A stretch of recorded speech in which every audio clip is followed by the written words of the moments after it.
Well,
we're so close.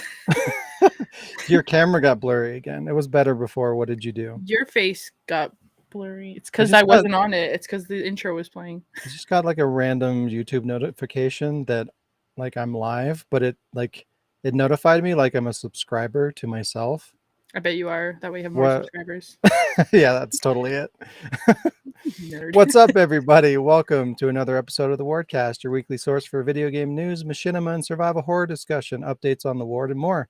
I'm your host, Sean Clark, alongside Jazz Rich. I'm also Sean Clark. And also Jazz Rich again. That way we're hi. four people. Yeah. There's four of us here. What? You said what? Who's the fourth? You said you twice wait. I said you twice. I said me. I'm also Sean Clark. Right. So there's two of me and two of you. 4. Hello, everybody. Math. How are you doing, Internet?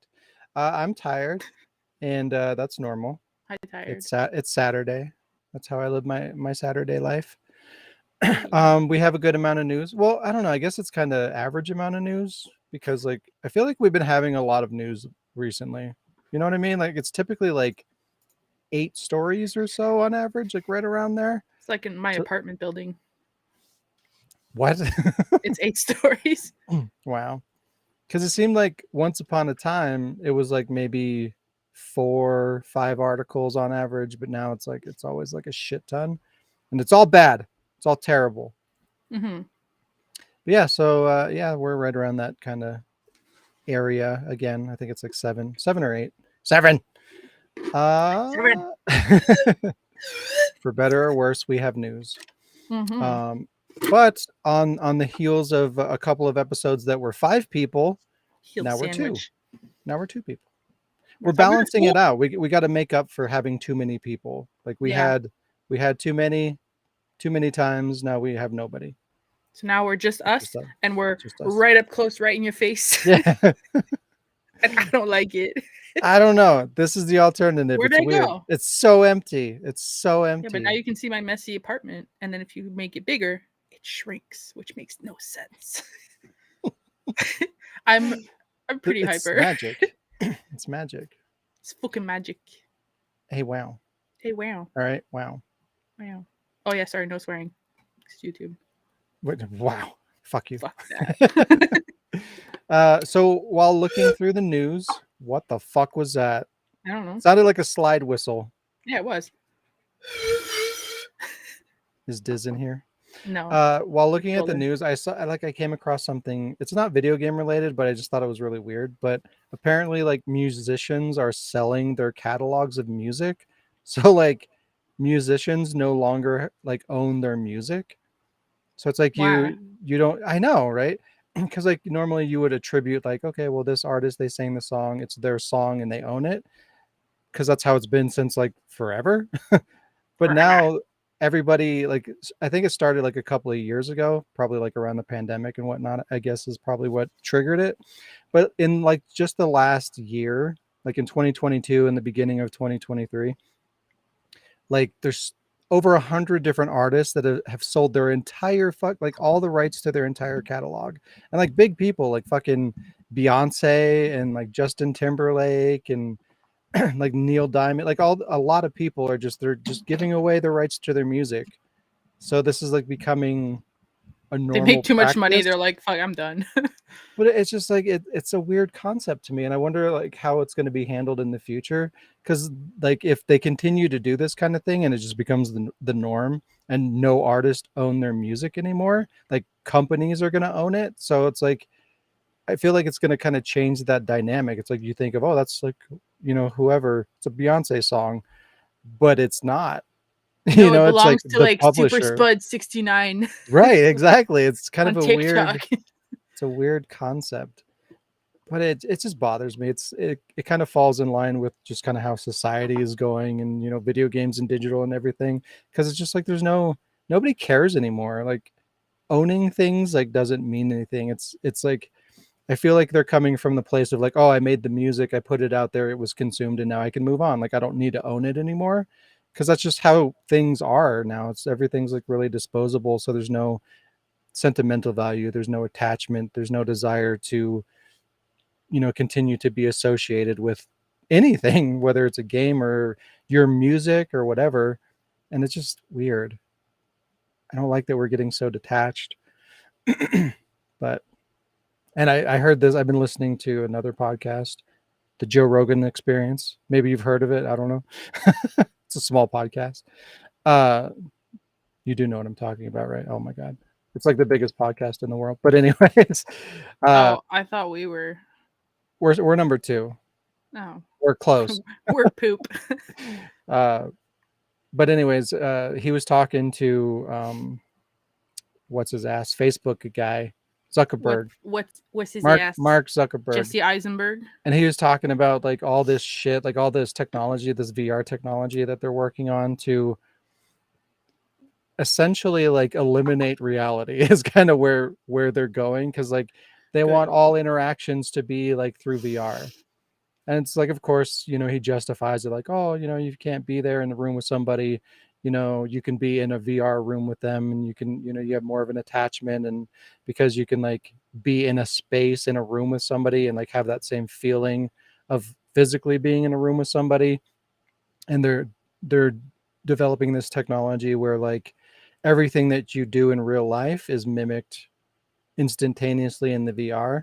And so like eye movement and little like subtle motions that you make, gestures and things like that. Like when you're looking at somebody in VR, like that character, the person's avatar is looking directly at you. So you can make like a more like realistic connection with somebody when you're talking to them, like in a meeting or something or a conversation. And it sounds cool and everything, but if we start implementing technology like that, like that's all we're going to do. Like, oh, I don't want to drive 5 minutes down to the office. I'm just going to jump on ER and do, or ER, VR. ER. I'm going to jump on VR and just do it at home. And like, again, we're losing the little bit of connection that we have with people because it's not important anymore. It sucks. You know what would be a It's really weird. cool thing they could do with VR? Like they could make it look exactly like in real life. You could swear you're actually like in actual situations, and like convicts who just like like serial killers. Oh, They wow. could set them up with like AIs that they can actually go and like murder just to get it out of their system. That's fucked. I think that's Yeah. a terrible idea. Like could you imagine like somebody who's like, yo, I just want to kill someone just to see what it's like, and then like people who do it and they're like, Just to I see what regret it's like. everything, or like you happen to have one who's like, oh my god, I want to do this all the time now. So could you imagine somebody goes in the game, fucking like actually murders somebody, and then they feel so bad, they're like, I'm never, no, and then they take off the VR and they're like, well, I'm not killing anybody, I do not want to deal with that. But It could, what if they like it? well, then we arrest them. But they didn't do anything technically. No, but they can get like psych evaluations, and they could be like, yeah, well, I watched the VR like stream that night, and no, he Well, send him to fucking hospital. now it's turning into some like Minority Report shit where it's like, oh, we predicted that you're going to do a crime, so we're going to arrest you. Yeah, That's probably where we're going to end up. I mean, yeah. Yeah. And we're also making robots for the military that eat people. Nice. Isn't that cool? Wait, we're making robots for the military, and the robots eat people? Yes. Or are we making robots for the military that eats people? Yes. Both. Okay. No, the robots. The robots do the eating. Oh, Like they replenish their energy by consuming biological material. So like we can send them out to do a bunch of murder. And like wait. they go into war and they're armed with weapons and shit and they kill everybody in a room and then they eat the bodies and they use the biological material to recharge themselves. Isn't that a great idea? Isn't Okay. that something that we want in the world? So this VR thing for serial killers, the robots can dispose of the bodies by eating it. There you go. Yeah. Yeah. So we're we're literally like for the longest time we're all like, oh, Terminator, you know, that's gonna be the future. We're gonna make robots and they're gonna take over and kill us. Like somehow we've managed to make that future even more terrifying because now we're making fucking robot zombies that are gonna eat us. They don't just rise up and take over and kill us. Robot They're gonna eat zombies. us. That's cool. Good job, Yeah. society. It's Yeah. exciting. And you can't run away because your VR headset is plugged in. What? This happens in the Because real everyone's gonna world, be not everyone's VR. gonna be playing VR, so they won't be able to run away from the robots because they'll still have their thing on. It's Because true. yeah. Because Because yeah. because yeah. It's This week we're going to be talking about the future of the Last of Us show. No spoilers. Some Dungeons and Dragons nerd shit. no spoilers. The revival, the revival and mishandling of a treasured video game, and much, much more. Whoa! Who is? But before What? that, hey Jazz, Hi. how are you? How's your week? Why did you pick me first? I was going to pick Alec, but I thought you should go first. Oh, okay. Because Alec didn't do shit this week. I want to say neither did I, but I actually did stuff. I think this I week was didn't. kind of good. I had a lot of stuff to do at work, but I still managed to like prep my D&D session for Friday, and it was a really fun game. I don't know, I just felt like I was more prepared. I'd had 5 coffees that day, so I was just bouncing around. I had my like noise canceling headphones and I was listening to like Mongolian throat singing and like music like that. So it just, I don't know, I was just rocking out. Um and like my boss gave me a little bit of recognition at work too, so that was a good feeling. So just like overall it was like an end of a good week. That's My good. friend from high school, Howie, was in Ottawa for a couple days, so we hung out. We had coffee, and then we had coffee, and went to And my then we had mom's. coffee again. Post-it just fell off my head. I was gonna And tilt then my head after up and that, it we said had this, coffee. but I never it fell instead. Well, like we had coffee and then he had to go somewhere, so I went home and then I went to pick him up and we had coffee at my mom's because during high school and like after high school, well, obviously we were roommates, so we hung out a lot. He'd often come over, so my mom, like, he was like part of the family, so my mom was happy to see him. He got to see Shampoo. Champ. And it was really really nice to see him. Like, you know, I miss hanging out with all my old friends. I mean, at least Oh, I live with okay. Beth. I see. That's fine. I didn't go to school with you. That's what I'm saying. Like, I'm happy that Your I live your with Beth old because at least like, friends. Am my I a old new friend? I miss my old What's friends. my We all category? What is my category? current friend. Well, Howie's still my friend too, but you know. Okay, are you like, why don't you get a cup and make like a fucking mixed drink? It tastes like Just gonna drink some it water. tastes like and there's some dirt in it. there probably is green dirt. Speaking of Howie, he just messaged me shortly, like at the start of the podcast, and he said that he's in Wawa. Wawa.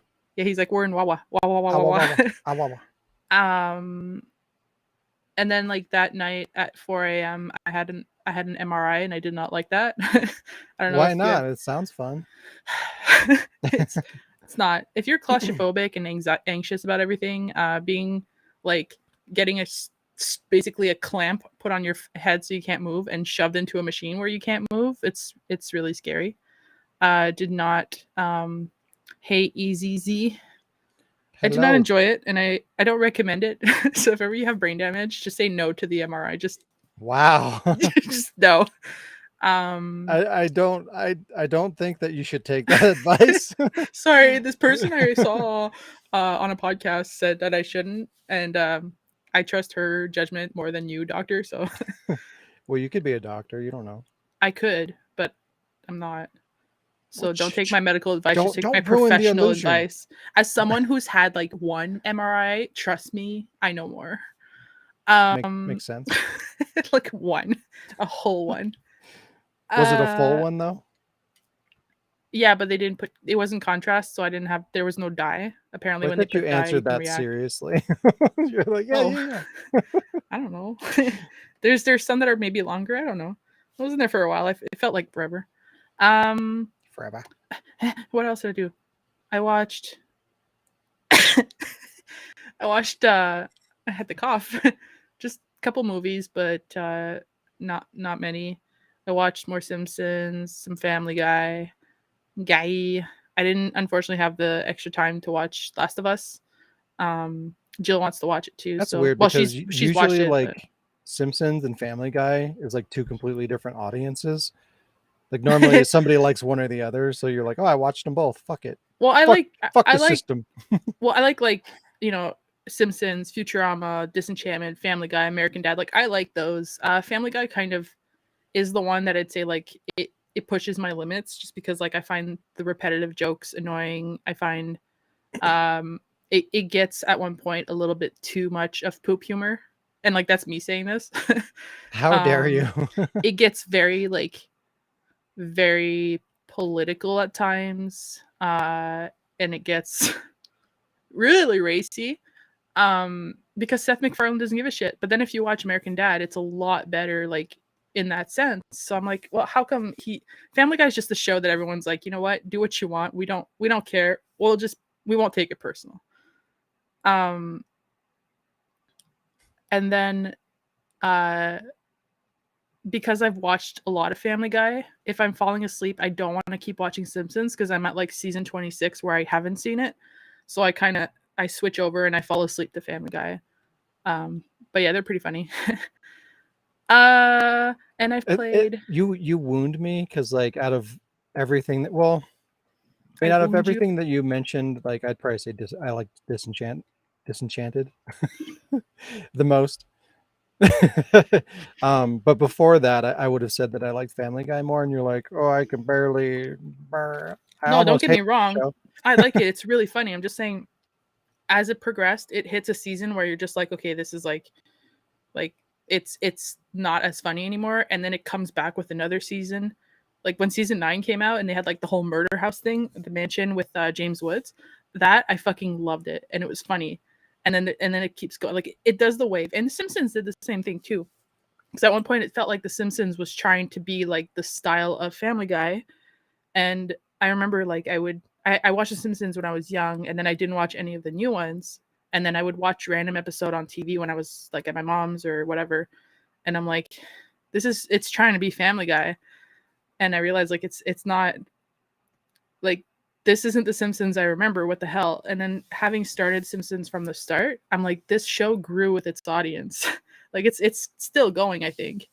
And because people who were like 10 years old when they watched it are now like my age, if not older, and they're like, man, this is like, it's following my humor. Like I learned to swear, Simpsons start swearing. So like it's, yeah. And Family Guy was just always at that 11. Like it was never mild. But I like the show. Like don't get me wrong. I think like Futurama and Disenchantment are like the milder versions of like Matt Groening or Groening, whatever it's pronounced. Like Simpsons hits a lot of stupid shit where the others are like, we're gonna be good. There's no swearing in this, and yeah, I don't know. Well, I like all of them. none of them have swearing in them. Simpsons pushes that boundary a little bit. Do they? Yeah. When the hell did that happen? I don't know if they don't do like F-bombs and stuff like that. But they, like an episode I watched this morning, Homer had gone to a sex shop and bought like all this BDSM stuff because he's trying to like apologize to Marge and make an effort in the marriage to make it more interesting. And there's a lot of like they burned all of it, and Marge is like, oh, except for one thing, and Homer's like, which one? And she's like, oh, I'll tell you, or like something like that, and you're like, oh. I don't know. They push Simpsons don't like swear, kind of but get though because like they've been around for so long that like they've got to do something. Like they've done yeah. everything. Yeah, and that's what Beth said. Of like, apparently people say that The Simpsons have predicted a lot of shit that's happened in the world, and Beth made a good point. She's like, "Well, it's because they had so many episodes, they've done everything, and of course, Right. some of it had to happen in real life. Like, Makes they're sense. they're on a cruise ship, and Bart doesn't want to go home, so he plays a video and sends out like a broadcast that there's a world pandemic and that like all cruise ships have to stay out at sea, which actually happened. I don't know. It's pretty funny, but like I still enjoy it. And I love that now that I'm like, okay, it's because I'm an adult and I'm not a kid anymore. That's why it's not the same Simpsons. They had all that hidden content, like double meanings shit, but I was too young to understand it. And I watched it in French, so it wasn't the same. It's funny you're saying the same thing that Easy Z just said. He's like, "Oh, now I understand all the fucked up jokes and In our days. in Duel." Yeah, Yeah. Well, that's it. You watch stuff when you're a kid and you think it's funny because like you think it's funny and quotable, and then you watch it when you're older and you're like, oh, that's what that meant. it's like, "Oh God, this guy's fucked up. What the? What Yeah, was I I had to go, watching?" especially for me because I grew up a French kid. So like when I went back and watched movies that I'd seen in French and watched them in English, I was like, those are the jokes because like I was way too young to understand it. I like the action. But anyways, yeah, I all that to read say, Playboy for the articles. I just like the no, not the pictures. Um, all that to say, yeah, I've been watching The Simpsons and Family Guy. And then I played a shit. Yeah, it wasn't the first time. I played a shit more of Die You play, Young. you played a shit more. I played a shit more. A I meant a shit more. shitload more, but I played a shit more.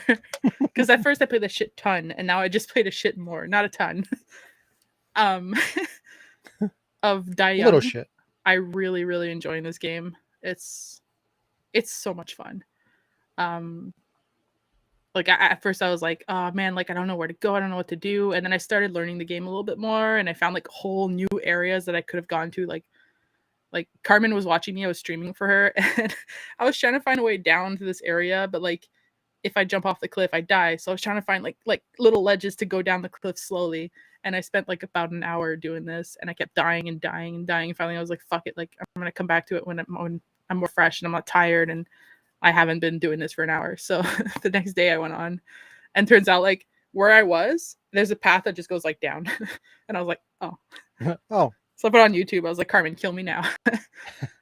that makes Yeah, sense. I watched that clip and I'm like, none of it made any sense. yeah. You're like, I don't get it, and I'm Seems like, like nothing happened. I'm just like, okay, okay. yeah. It's like, oh, hey, look, a fucking path. Um, and my new game for the week. I mean, it's not the one I expected, but I totally forgot that I did. At one point this week, I was maybe Monday or Tuesday, I don't remember, but I was in a Discord call with Carmen. Well, on the ward, but only Carmen and I were in it. And we were just like talking during the day because we both work from home, and I didn't have any meetings, I didn't have anything, and I'm able to like do cases. I Rub was it home in. alone. Sure. Well, no, like I could work, but like I just felt like talking with somebody or something.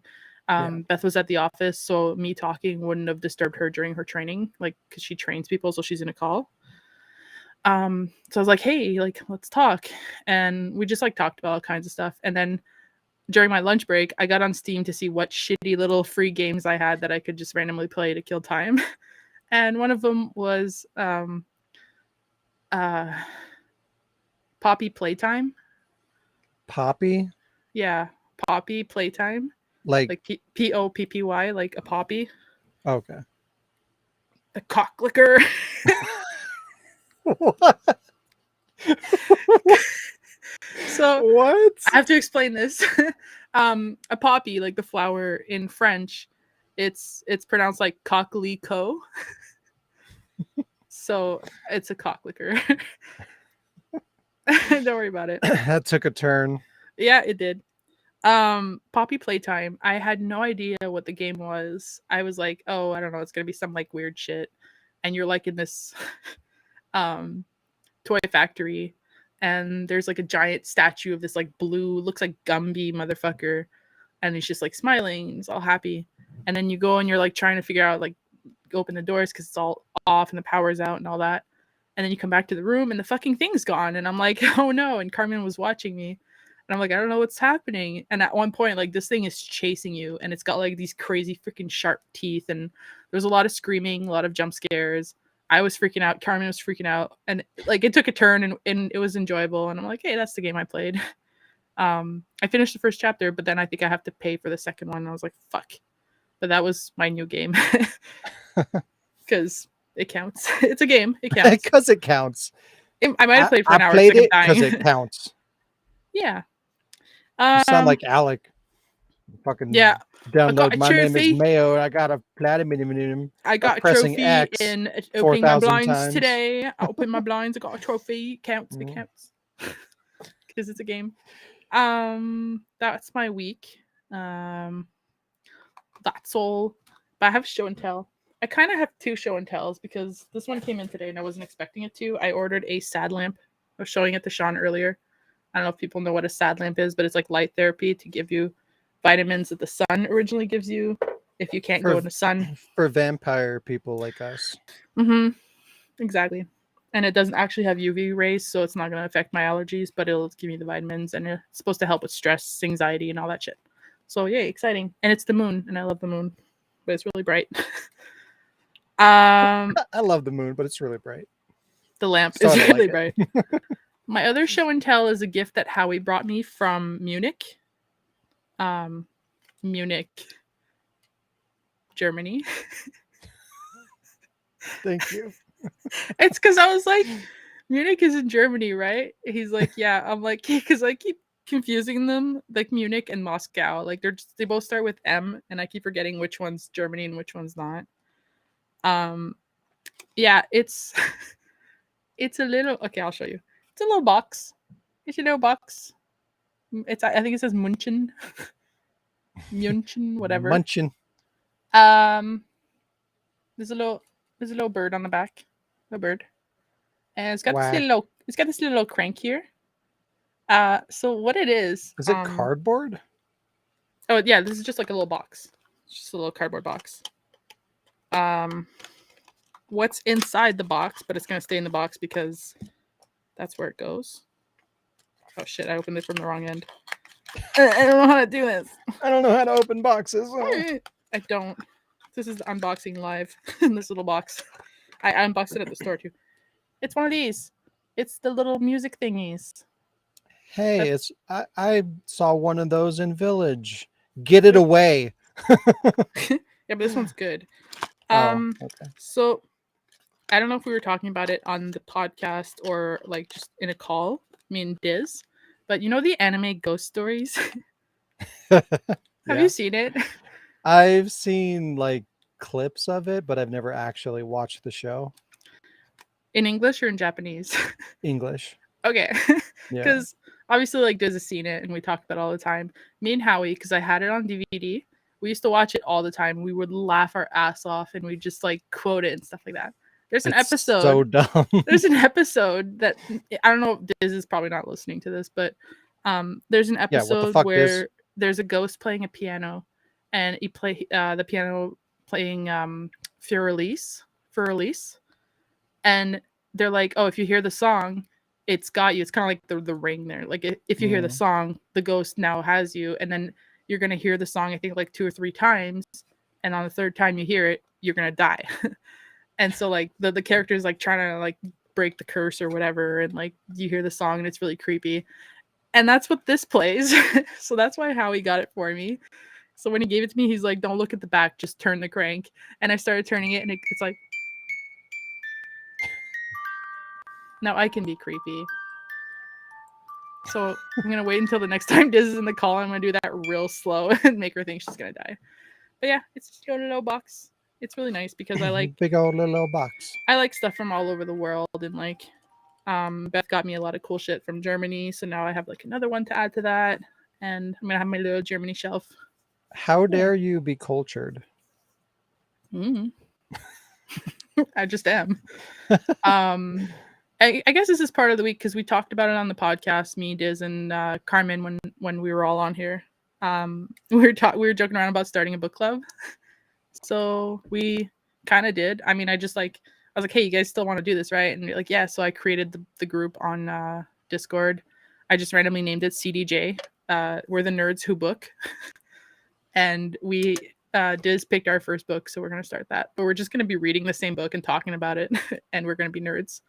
So if anybody wants in, like, or not in, but like, if you are interested, we can tell you what book we're reading, and then like you can join in the conversations about it if you want. So just putting that out there. It's not video game related, but it's nerds, nerds who It's book, nerds. nerds who book, I and that's think it. that's not a thing. Like nerds aren't like you're not like reading books doesn't make you a nerd. A book nerd. You're like a scholar. Like you're not. Listen, we picked our name. Now you're not invited to the club. I'm not a Take back scholar my anyway. invitation. I'm an I idiot. So fuck I went you. today to pick up the book at the bookstore because I like to have actual physical books. So Good. yeah, and it turns out Carmen's already at chapter 5, so I'm like, ugh. I find that kind of interesting, like about myself, like music. No, sorry. Like, what Like would you? no, just an observation based on what you said. Like Mhm. when it comes to like books and kind of movies and music, like I don't really care too much about having like physical. I don't know what it is. I guess it's just like Digital's better. in my mind, it's just like more of an like you can read through a book relatively. I mean, of course, it depends on the book, but generally speaking, you can go through a book pretty quick if you commit to it. Music is like, you listen to it in the car and it kind of travels with you. So it makes sense to be more accessible. And movies are short form, it's like an hour and a half or so. But with a game, it's just like it's more of a investment. There's a lot more that goes into making a game, and you spend more time and energy playing a game. Like there's a bigger investment, at least to me. So I guess it's more like it means more to have it physical and accessible in a physical format than pretty much everything else. But it's just kind of like at face value, it's just weird. It's like, oh, give me my physical video games, but I don't really care about anything else that much or like as much. You know what I mean? It's weird. I'm Perspectives. Me. It's just like because a book, like a physical book, you can hold it. I like the pages. I love literature, but also like older books, they have a smell, and I love that. Like I love that old book smell. Right. Yeah. Whereas like movies, they don't smell. they just Well, they they just do smell like actually. When plastic. when you first get a new movie or a new game, it does have a smell, but they don't retain it like books do. Smell Like of I feel failure. like the older a book is, the more it smells. Yeah, Like and in a good way though. Like it yeah, has like like it's it's a not a nice bad thing. smell, It's not and smelly. It's just it has like a like uh smell like triggers memory more than a lot of things other senses do. So yeah, like it has more of an impact to you. So I yeah. could understand that, like wanting to hold on to that because it can trigger, like you're more attached to it because of the memories that it can give you based on Well, something as simple as like how it smells. It well, makes sense. there's not just that. Like I like physically having the book. I love when I was younger and I saw the library that Lara Croft had. I was like, I want one of those libraries when I'm older. And like now I have like maybe 4 shelves. No, I have like a lot of books in my room, and um like after all those concussions, I'm supposed to have limited screen time You're because I failing on get that. I mean, yeah, because like I work and then I'm doing like D&D prep or like Wardcast prep, and then like just after now that I work on the computer like full time and I'm on this computer a lot too for like D&D and shit, like it's just a whole day of screens.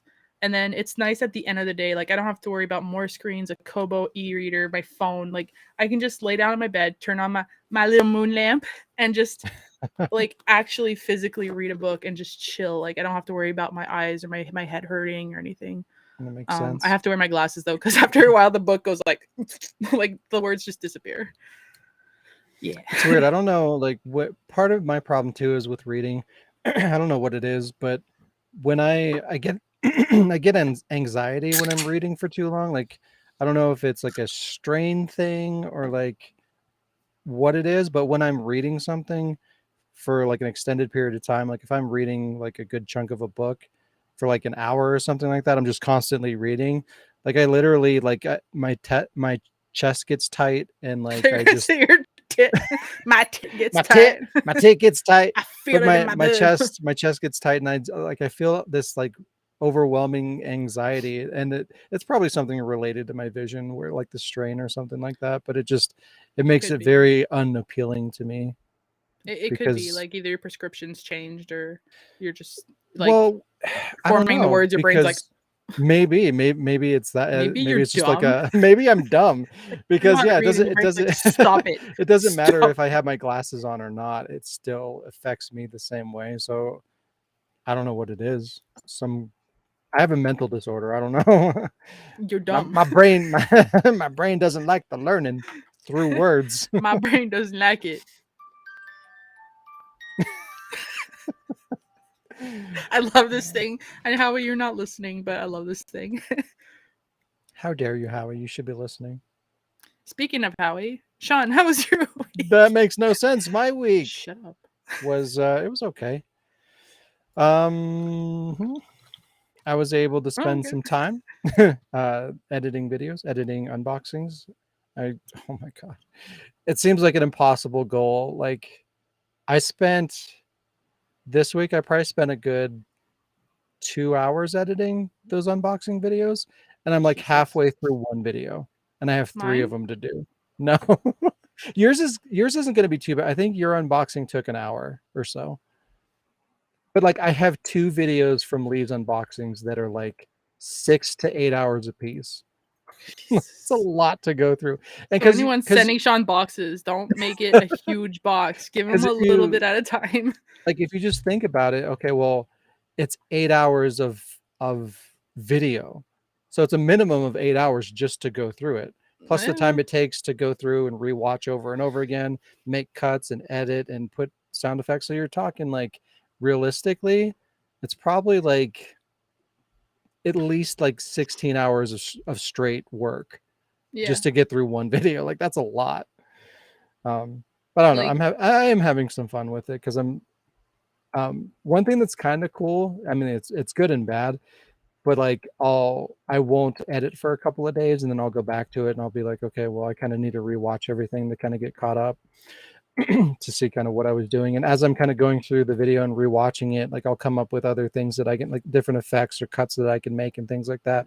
That's one thing that I liked about the last episode of Duel was that I had gone through it so many times. I'd made so many passes over it that it made me to look at it, or it allowed me to look at it in different lights, different ways. And like as I'm like reconsuming it, like new ideas are kind of popping up, and that made me like kind of flesh things out a lot more. I don't know, radically, I guess. Like there's so many ideas that I came up with after going through it like the third or fourth or fifth time that I wouldn't have done if I had just sat down and gone through it once and been done with it.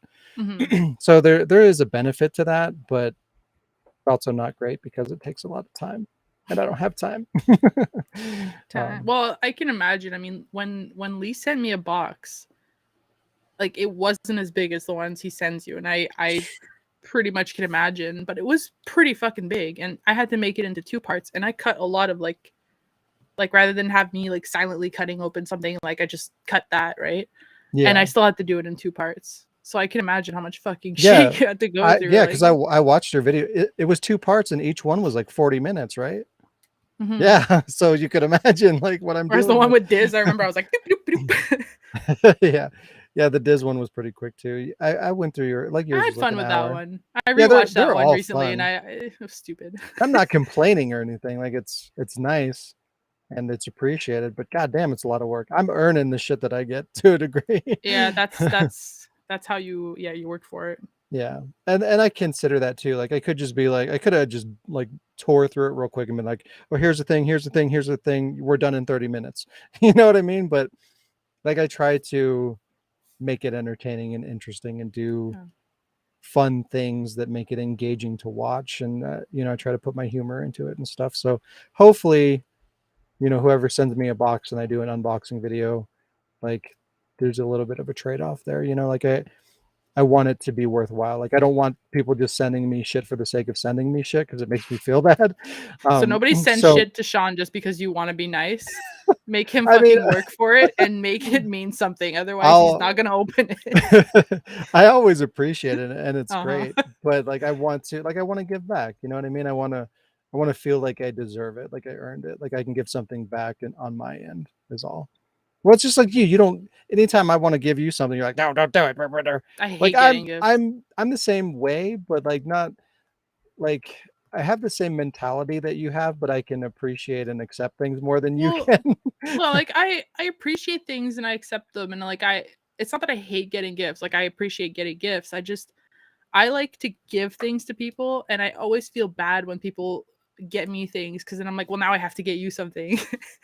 Like it'll be like a birthday, and they're like, "Happy birthday! Here's your gift." I'm like, "Well, I didn't get you anything," and you're like, it's Yeah. just that automatic like guilt, and that's why I'm like, don't get me anything because it makes me feel so like now I have to get Mm, you something, and I like getting people things. I just can't be buying yeah. gifts for everyone.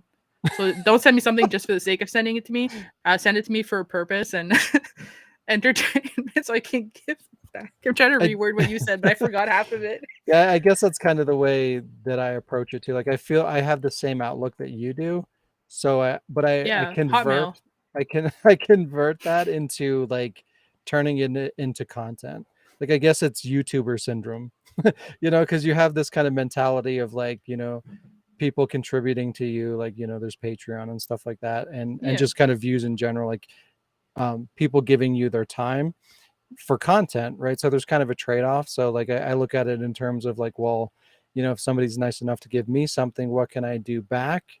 And like in that YouTuber mentality, it's like, oh well, content. Like how can I entertain you as a result, kind of a thing. So yeah, hopefully it's a good trade-off, but I try. It's yeah. the And then important like thing. super quick on the subject of boxes. I also sent out a box this week. Oh Yeah, yeah, who too? yeah. Oh, no spoilers. Would you wow. We'll talk about it next week. Wow.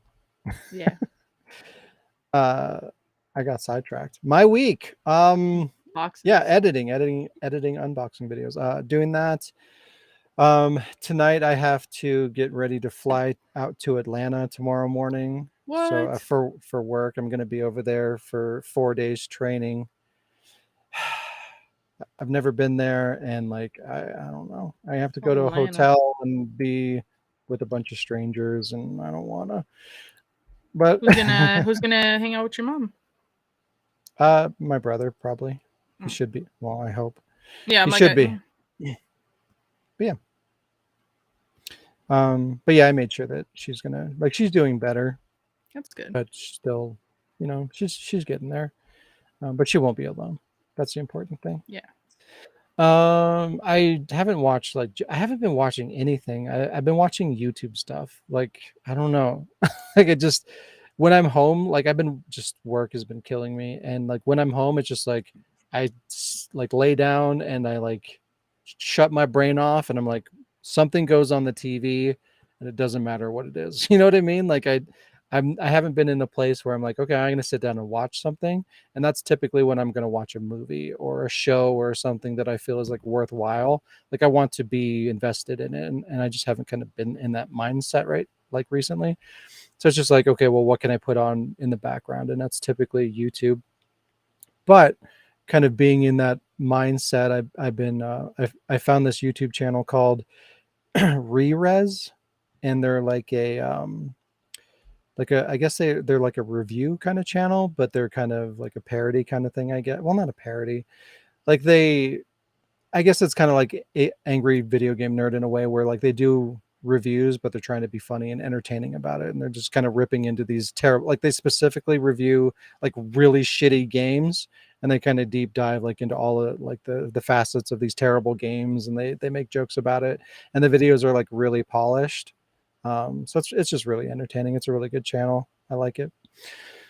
Um, what else? I watched. Oh, the one like non YouTube thing that I watched was The Last of Us, and I can't talk about that. um, but I have mixed feelings about that show. It's probably the best. Yeah, I think I would say it's the best video game adaptation that I've ever seen. But like we talked about before, that's not saying a whole lot, you know. Um, but it's not like it has a lot of problems, and I feel like it's going to get worse. And it has gotten worse from episode 1 to 2, and 3 is supposed to be like very different from what I heard. Um, but I don't know. It's just there's things about it that I wish they didn't do. But in terms of like the grander like video game to movie adaptation kind of space, it's one of the better ones for sure, like hands down. And if you look at it like from a critical perspective in terms of like reception, nothing's come remotely close to that in terms of like being received really well, like in terms of quality and so far in terms of faithfulness. Um, so it is kind of nice to see a video game adaptation being done better than your typical like shitty, like we don't understand the source material at all, or like we're just going to do our vision or whatever the fuck. There is some of that there because you can't escape that, but so far they have been more true than any other thing that I've seen in a long time. What else? I played nothing other than the weekly game, my new game for the week. I played a dumb game. I played Team Sonic Racing. So Fuck.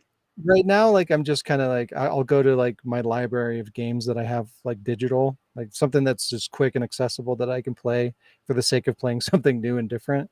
And plus I have like I want to say I have like 200 digital games and I've played like maybe 5% of them. So like it gives me a reason to go through them and start playing them as well.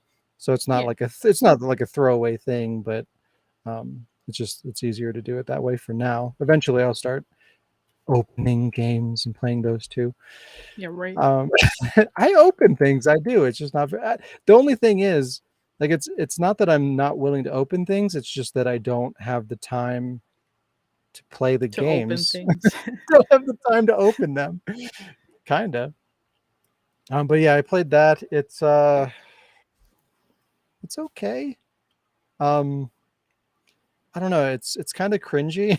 I don't. It's Sonic shit. Sonic's been terrible for a long time.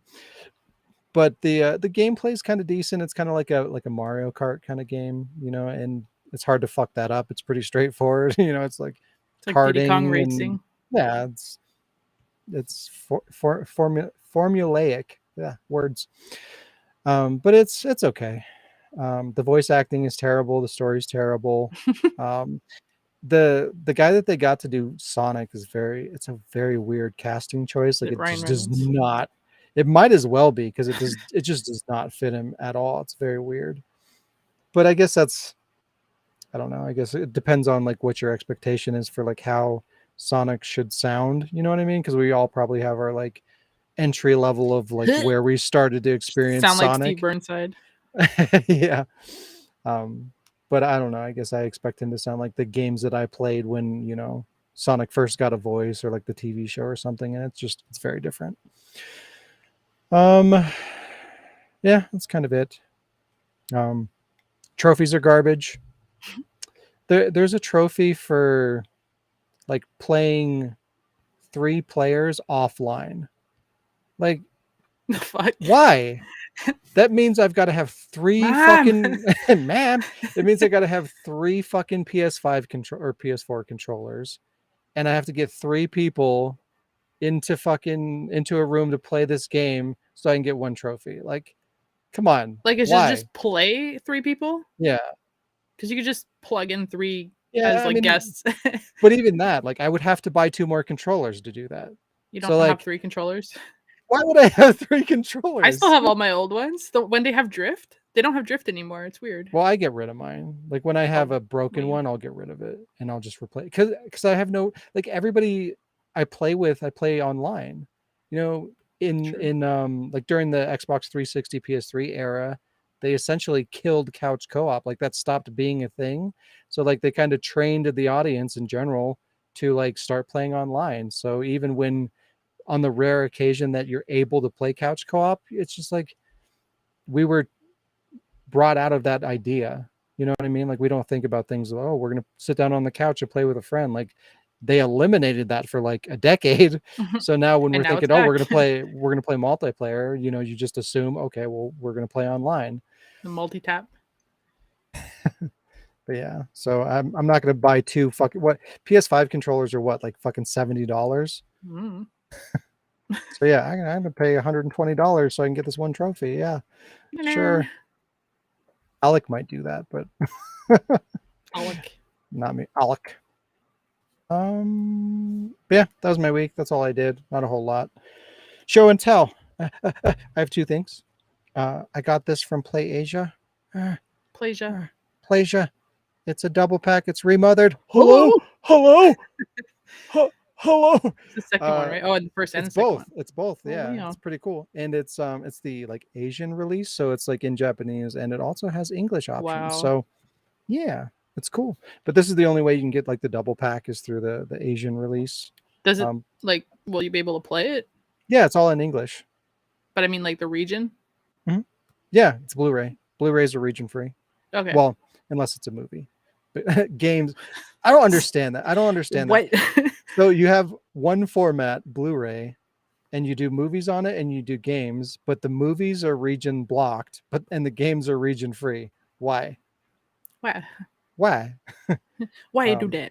Yeah, it's playable and it's in English, and it's just cool because like I want to get like weird shit like this for my survival horror collection. And we're going to talk about The Last of Us later. So I figured I would show my Last of Us Collector's Edition. My Rastiverse. Rasterverse. Played that too. And this one is actually open. Ho, ho, ho, ho. What? What? Who are you? I don't know. Okay.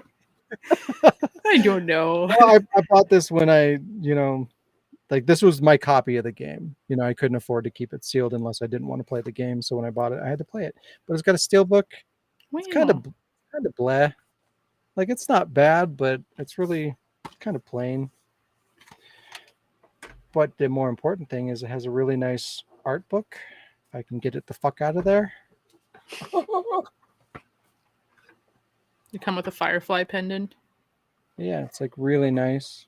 That's a cool shot. I have that on a wall scroll. Huge wall scroll in my room. That's cool. Yeah. It's a cool picture.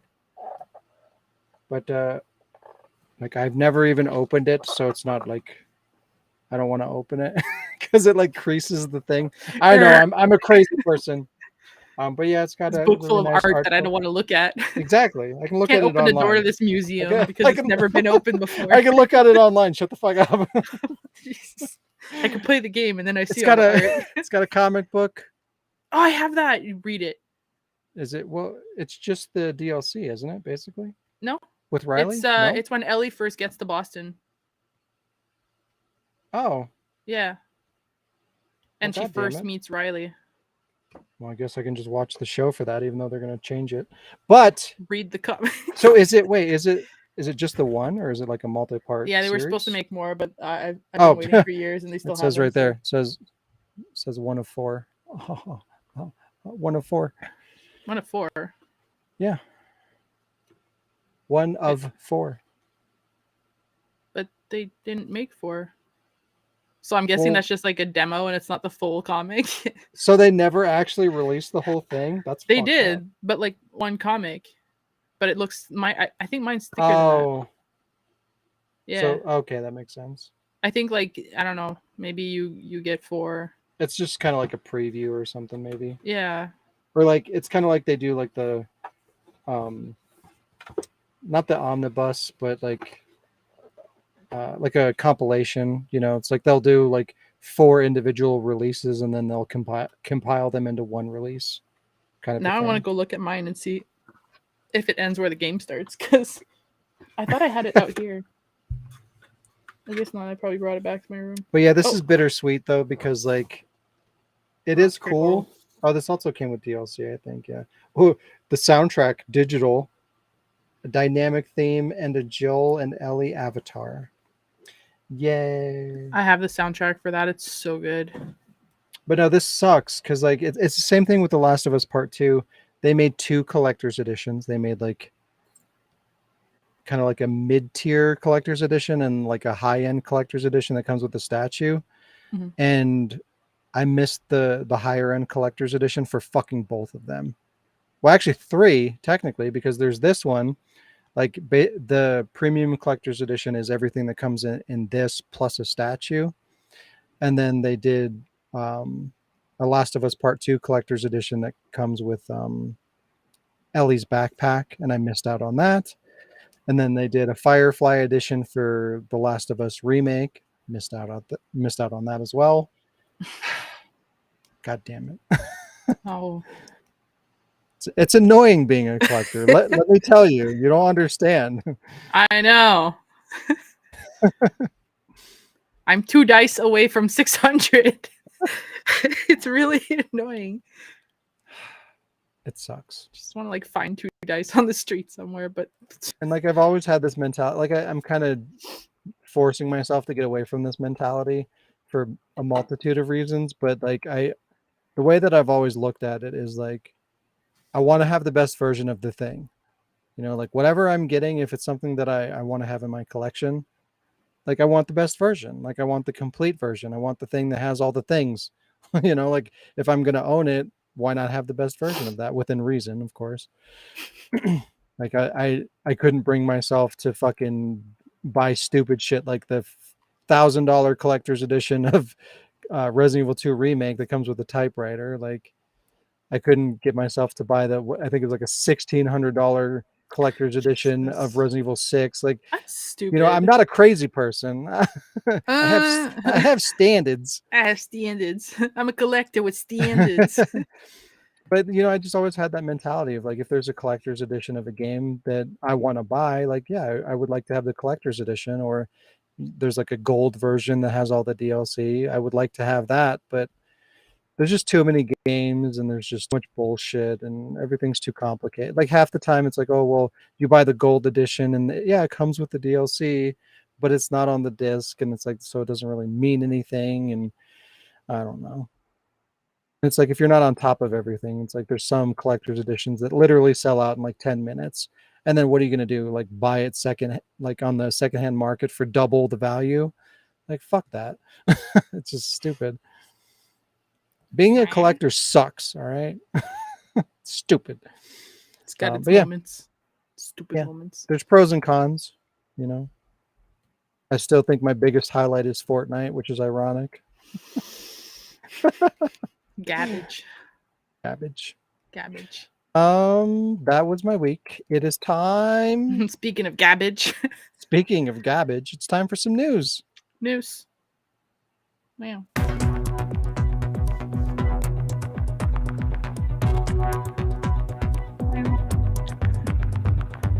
I'm gonna make it better.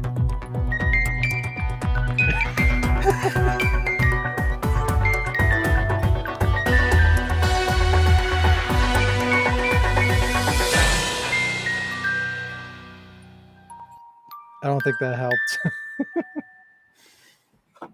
When am I getting my new news segment? I don't know, but you still have the old one, which is better than that one. Should I go back to the old one? Is that what you're saying? Until I don't know what footage to use for the new one. I want to. You got one job. Well, you got more than one job. I want to, but I don't know why. I believe in you. You're creative. That was your first mistake. You can do this.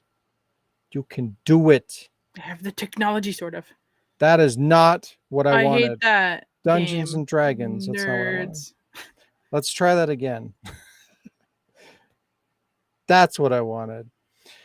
Critical Role's second campaign, The Mighty Nine, is getting an Amazon show. We talked about that a little bit earlier before we did the podcast. Prime.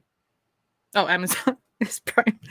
But yeah, they they didn't really go into detail or anything, but I feel like we kind of know. Yeah, we kind of know what to expect given that we had Vox Machina. What?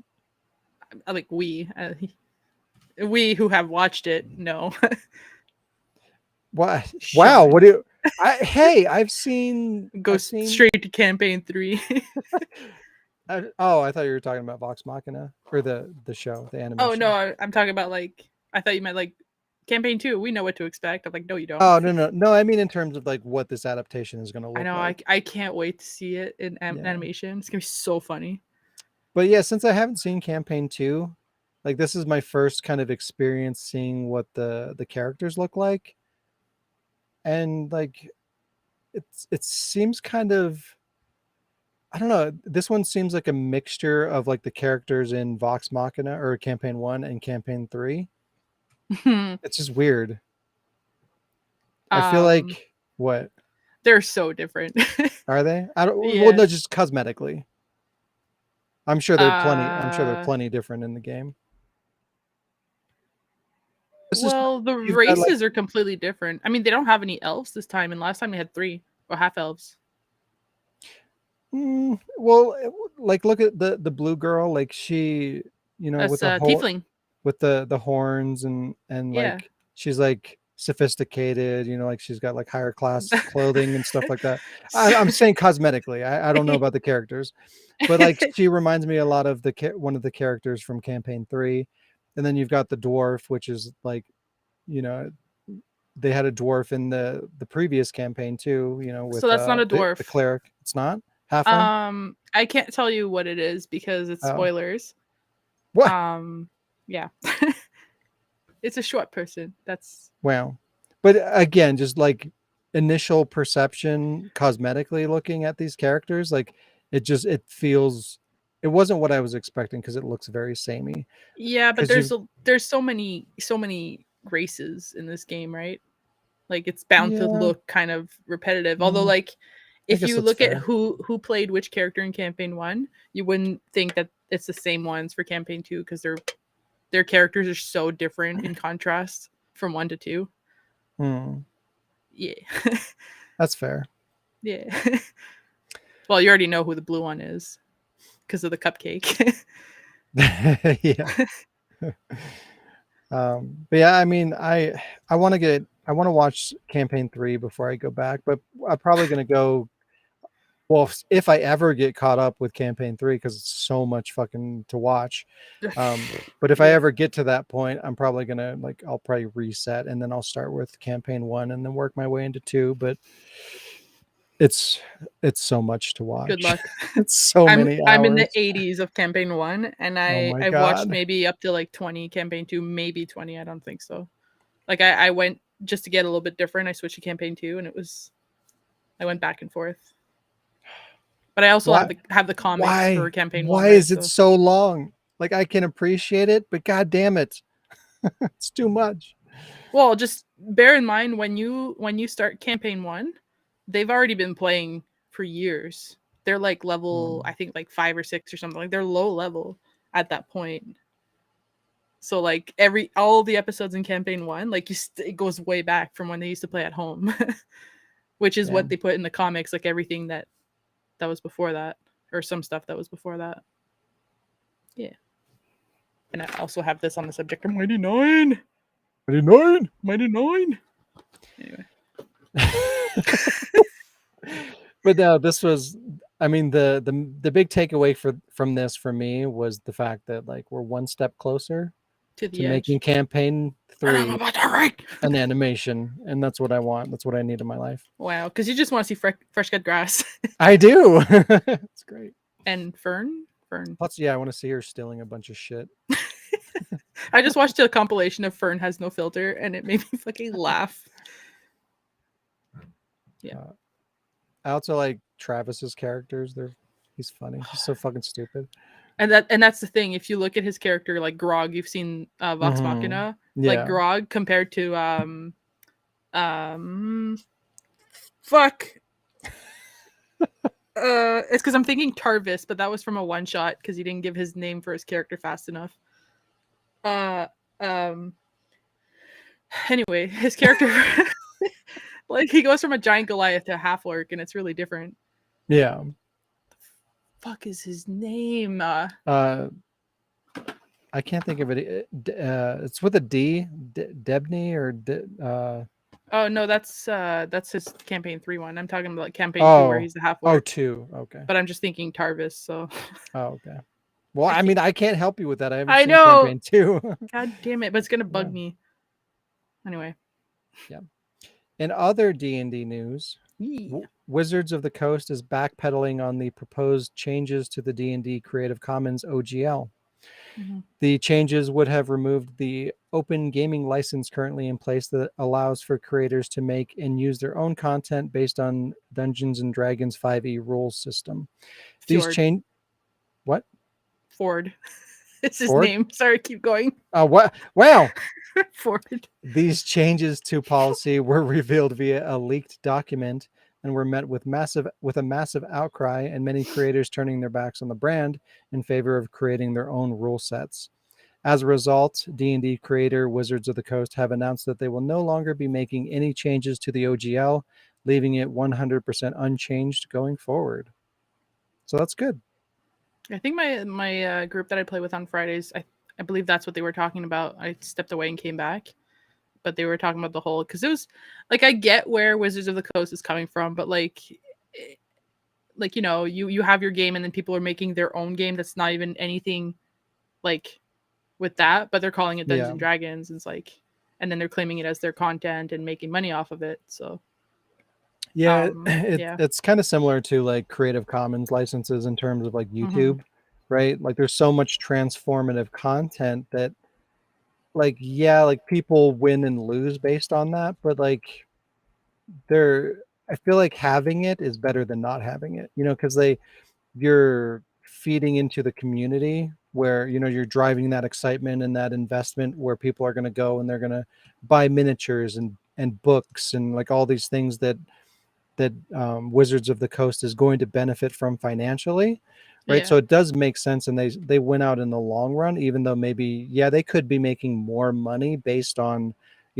charging royalties and whatnot, and they kind of technically have the right to do that. But if you decide to do that, you're going to damage the community, right? So it's like is it really worth doing that and losing like people that are committed to the brand, like just kind of upsetting the balance, right? Because you've had people that how long has D&D been around? A long ass time, right? Since like 80. Right. I'm looking at my like Hawkins jersey. It says 86, so like 80 something because I remember in that Stranger Things D&D comic book I have, like it had just come out recently. So it's the 80s for sure. Yeah. So I mean, you have some of those people that were playing in the 80s are probably still playing now, and if not, like maybe their kids are playing it and shit like that. Like you have long-term investment through your community. So it's to me, I feel like you're not going to win out if you alienate those people. You're going to damage the growth of your brand and the investment that people have in it. Brandon. And it's kind of the same thing with YouTube. I wish that they would look at it kind of in a similar light where it's like instead of like every year we're going to crack down a little bit harder and we're going to start flagging more and more things and there's going to be more and more censorship and it's all going to revolve around these ads and shit like that. Like they need to look at it in the same way of like, well, if you push too hard against the creators, they're going to leave. They're going to stop being invested and then guess what? Eventually YouTube's going to disappear, because people are going to move on to something Forever. different because they're not invested anymore. So that's kind of the danger that you're risking when you start restricting the people within your community. Yeah. I was looking to see if there was a date, like in the thing. Anyway. Yeah. Listen up, YouTube. Get your shit together. Stop fucking people over. Get your shit together, YouTube of the coast. But like Yeah. I know in that argument I had seen some comments where people were like, oh, it's all Critical Role, like they can create all their shit and make money when playing the game online, and it's like it's all a homemade thing, and like they're still claiming it's D&D. Like how come things like that get you away with it? And like I was at the bookstore today and like the books like these ones, these ones, like they actually like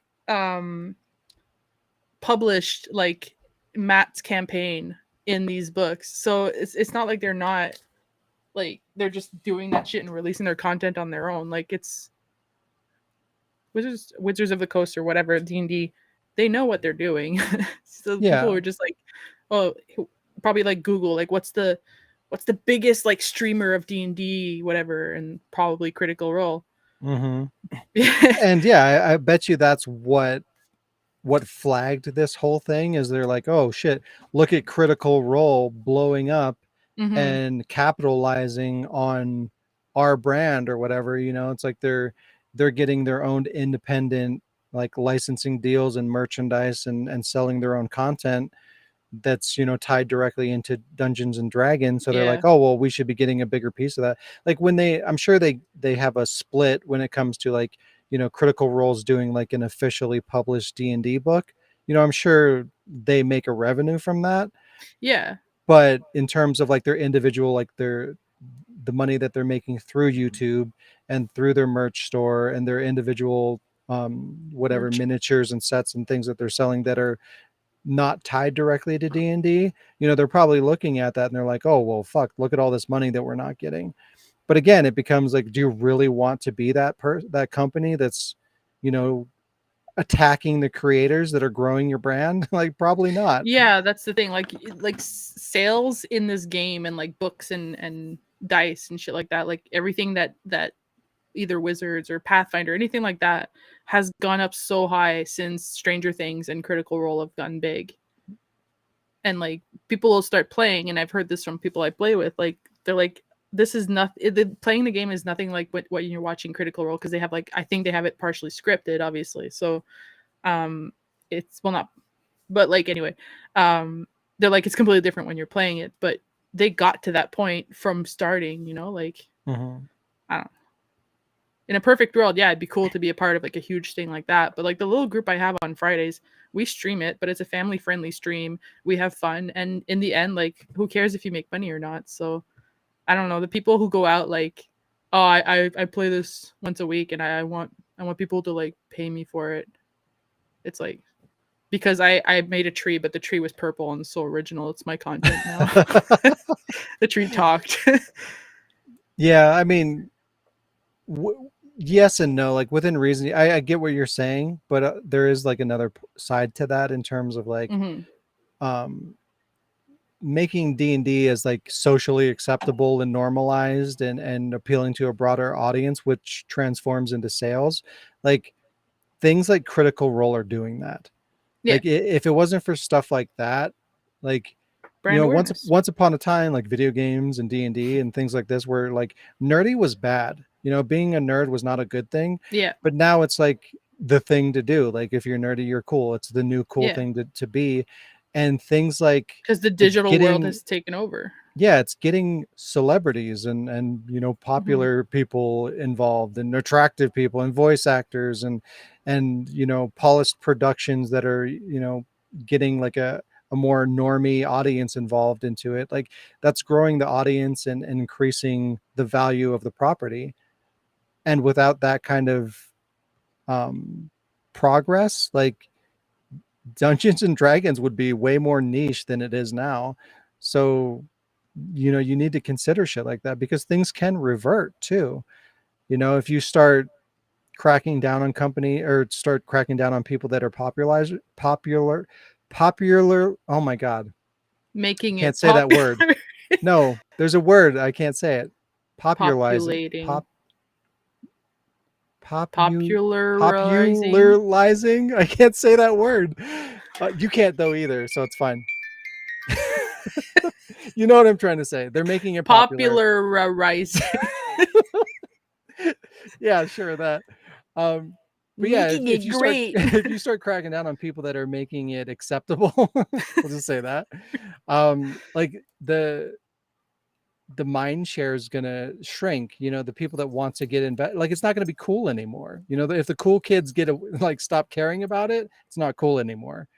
And that's going to impact sales. Right? You need to be smarter when you're thinking of like, oh, we're gonna do this thing. Like, how does that impact the business? Do you really want to do that? Business. Probably not. But anyways, the moral of the story is that they decided to back down on this, which is good. Good, One, yeah. one of the few times, it's like sometimes it is nice to get the community involved and have people like outspoken people kind of be like, hey, this is wrong, and we're going to make a change. And like a lot of times it's really irritating, and people being way too sensitive than they should be. But taking that, like utilizing that kind of a platform sometimes, like in this instance, can have a positive effect. We just got to redirect that energy in the proper direction. Yeah. But yeah, it was good. Popularize. Yes, you said it. Popularize. Why is Just that think so of hard to like you say? have eyes that are popular. Popularize. Popularize. There you go. Oh my god. Why? Why are these Um two side by side? because they're best friends. Uh Dead by Daylight gets some more Resident Evil content. That's why. I know. As part of the Lunar New Year event, Dead by Daylight is introducing 3 new skins. Skin number 1 is Ada Wong's traditional RE4 dress. In a Skin rabbit.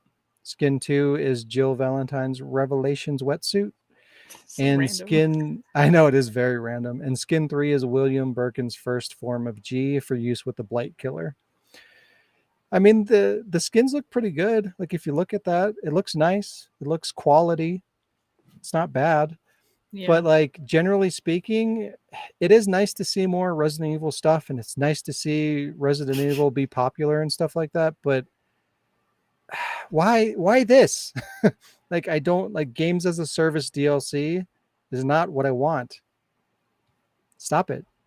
Like Stop it. can we utilize the time and money to make more Resident Evil related content rather than just here's some costumes in Dead by Daylight. No.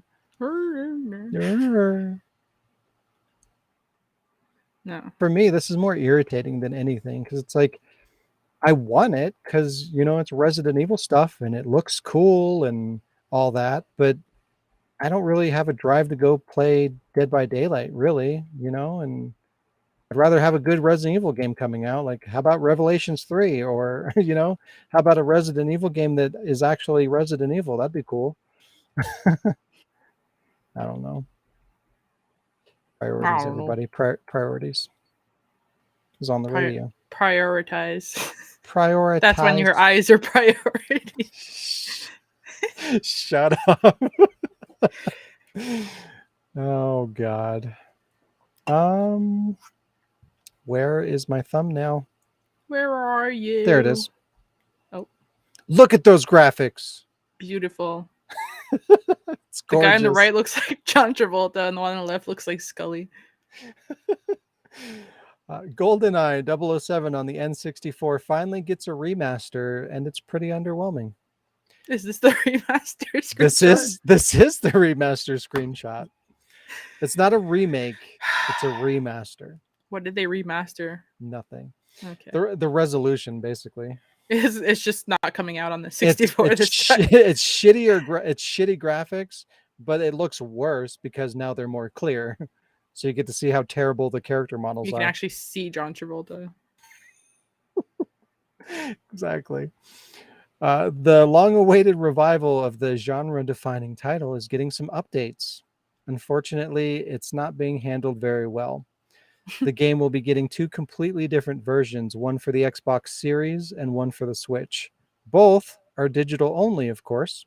The Switch version will include multiplayer for the first time ever since the original release in 1997 and will offer smoother graphics with a 10... Is that right? Oh, yeah, with a 1080p output. The game will be available through Nintendo's online service via the expansion portal. Because that sounds fun. The Xbox Series version will not have the multiplayer option, which is, great. I don't understand that. So I could be wrong. I'm not super invested in the Switch at all, considering I haven't even touched mine. But I can appreciate the Switch for what it is. It's cool, being a hybrid system and everything like that. I can appreciate it for what it does. But in terms of multiplayer gaming, I feel like Xbox platform is going to be more targeted to do that than the Switch.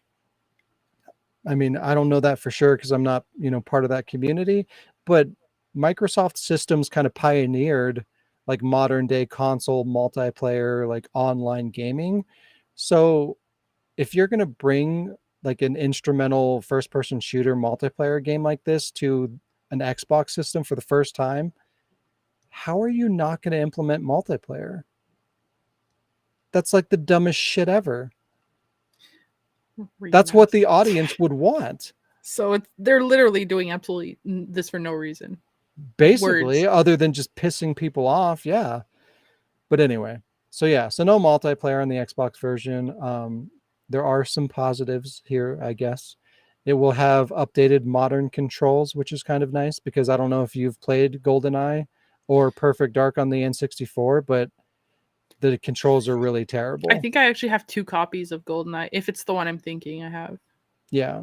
So But it's not, I've heard Perfect Dark be played a lot. yeah. Ugh. But like at the time, the controls were fine. They were acceptable because we hadn't really polished that kind of like a first person console Oh, experience. you mean the camera that does this when you move it around?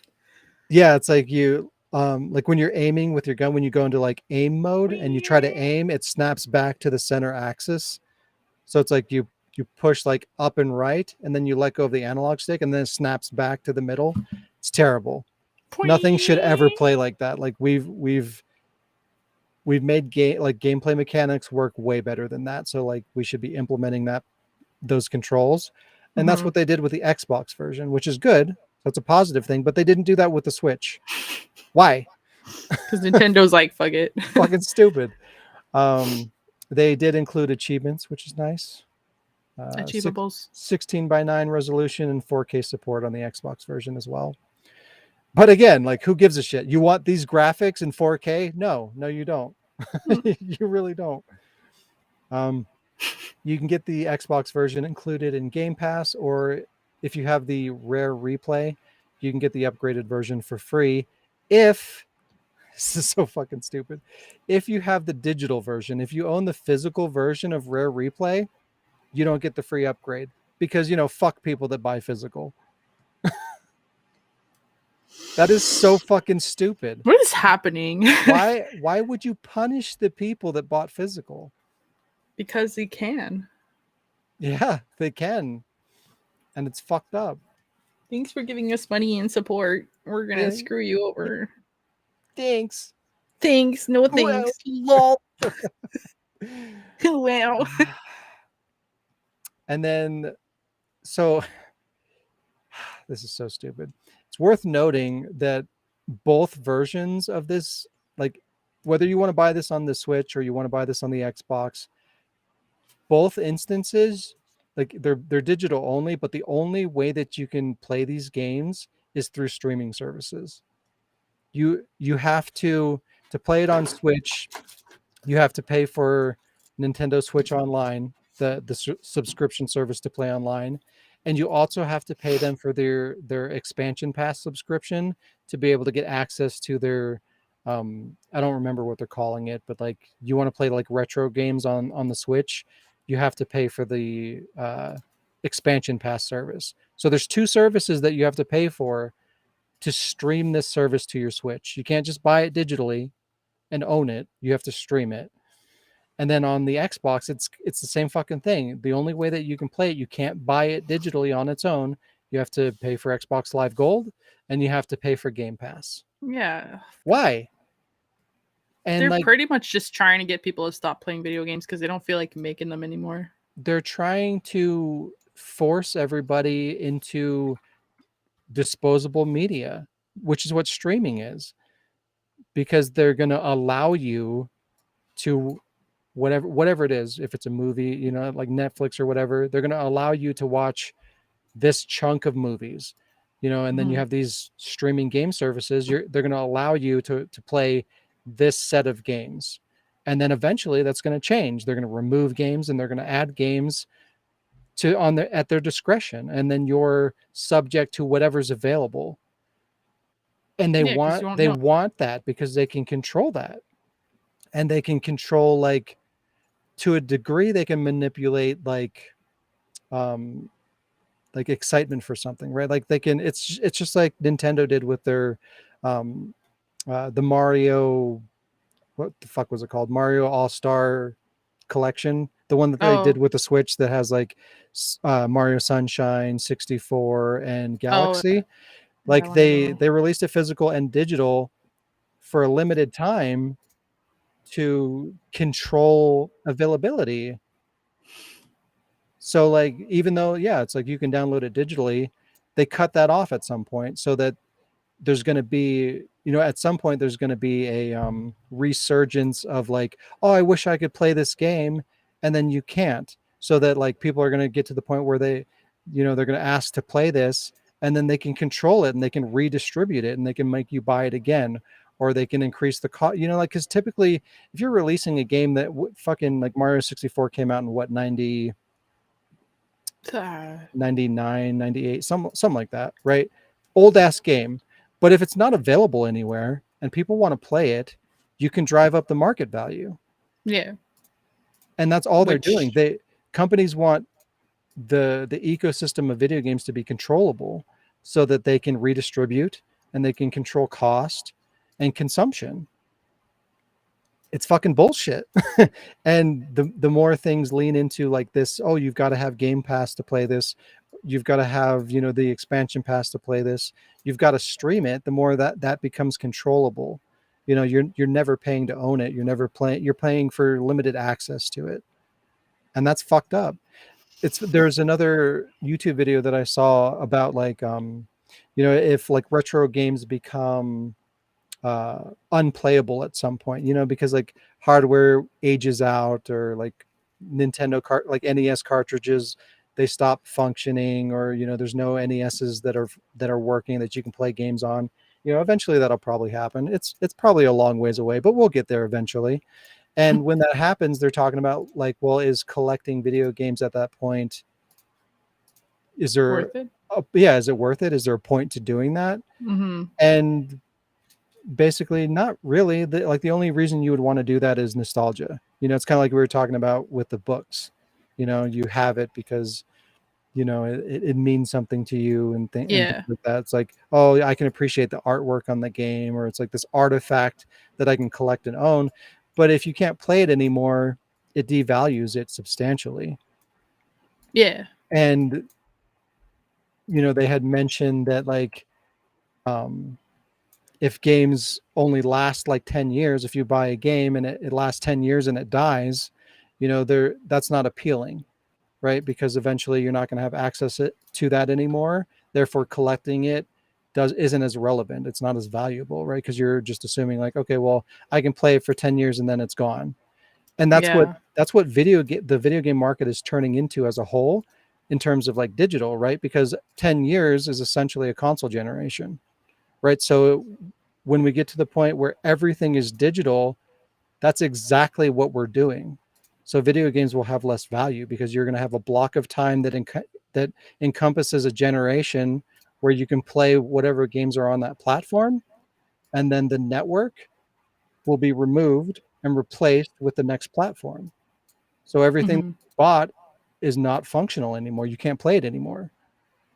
So it's that exact concept is going to become a reality when things become digital only. It's going to be controllable by the distributors, and video games will have less value as a result because you don't own anything, and things are accessible to a limited degree until the companies decide that you know, you're not going to have access to this anymore, and then you've got to rebuy it.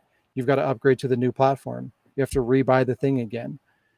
Or if you're paying for a streaming service, it's like you're going to play it for 6 months and then you can't play it anymore. And then you can play it whenever we decide to redistribute it again through streaming platforms.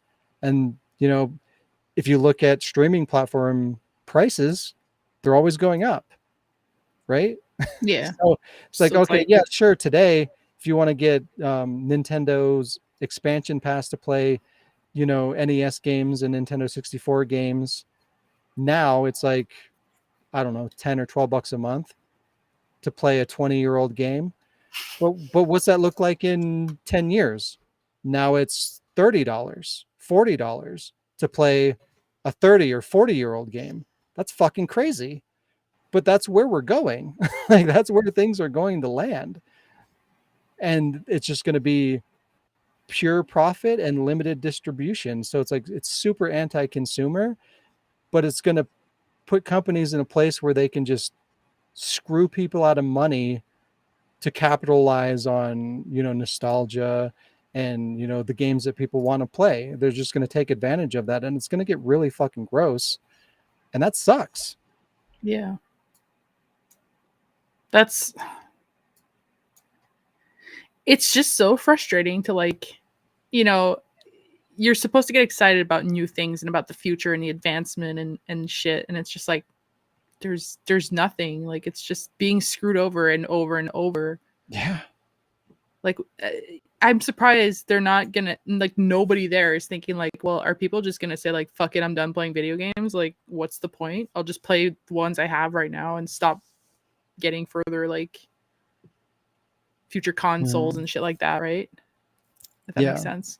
Yeah. No, and that's the thing. No one is thinking about that. Like the the production companies, the distributors, they're not considering this because consumers aren't considering this. So, like, companies are going to be reactive. They're going to capitalize on whatever they can whenever they can because they're there to make money.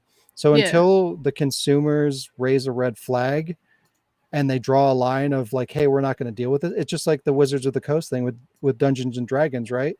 If Mhm. they could have gotten away with that, they would have. But enough people said, hey, this is not okay, we're just going to stop giving you money and we're going to move on, then Yeah. they're forced to deal with that and come up with an alternative. So, but if consumers aren't doing that, if they're not acknowledging the problem, companies are just going to abuse it until it becomes Sorry. norm. Like we don't have that kind of acknowledgement in the video game industry where it's like, well, this is not okay, we're not going to accept this. People just take it for what it is and move on. Yeah, and you think that there would be some sort of like, well, there's backlash, but no, there's no speaking up with the backlash, right? So you think there would be. Yeah, that's my biggest thing is like why I why feel like why there's is more this not a people that play video conversation? games than there are who play D&D? D&D. Yeah, it's just no, that's definitely true.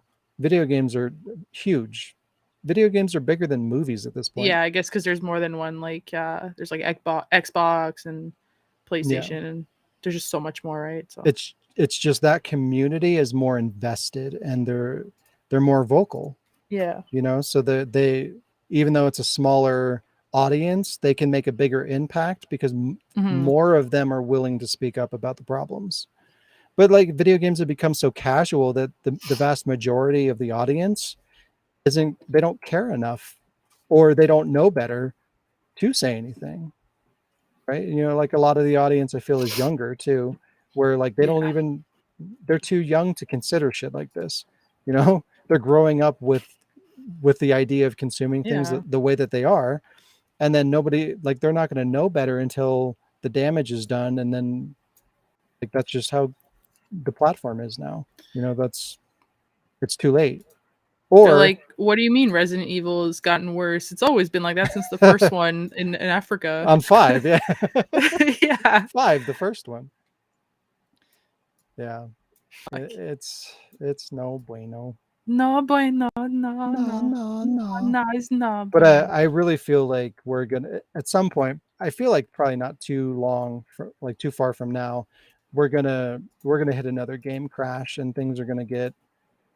It could be a good thing, honestly. Like I feel like Bad. the audience will dwindle. There's going to be a lot of people that just move on to something else, and it'll Mhm. be less mainstream than it is now. But I feel like that's probably going to be for the best, and then we can kind of re-centralize, like the people that care about video games and that are passionate about it will kind of migrate back into the spotlight and have more of a voice, Yeah. and then we can affect what consuming video games look like in the future, but it's going to be smaller, and that will affect things like we won't have the budgets that we have today to make a $150 million game, but we don't need that. We don't need to be making $150 million games. Like that's insane. And the way that the landscape is right now is like the CEOs are making all the return on that, the profit, right? It's just like it's skewed. You're making $150 million game because you want to pay your CEO stupid amounts of money. Like Yeah. we need to get away from that ideal, and then just be more like redistribute the funds in the proper places. It should, that money should be going to the developers and the direct publishers and research and development to make quality products. Like we don't need to have a rich CEO capitalizing on this off of a mainstream audience. Don't We need don't need money. $150 million games. We don't need to make a $200-300 million profit. That's crazy. That's Yeah. insane. Things have just gotten so out of control that we've lost sight of what's important. I It's still can't believe, I think, like, they haven't confirmed the actual um, dollar amount that Callisto Protocol spent to make that game, but it's like estimated in like the $130-140 million range. That game is short, and you said it and was bad. Well, it's not bad, but it's like average. not It's good. not, yeah, it's, no, I would say it's good. It was overhyped, It's good, but you basically. don't spend $150 million on a good game. You Yeah, spend, no. You if you, on the that's fucking got game to, of the year for like yeah, 10 that's got to years. be the game, the Yeah. best game Yeah. gets that amount of money. So like when you're talking about a good game, it should be way more modest. So why are we spending so much money on a short, average game? Right? Yeah. It's just the wrong expectations. It's the wrong mindset.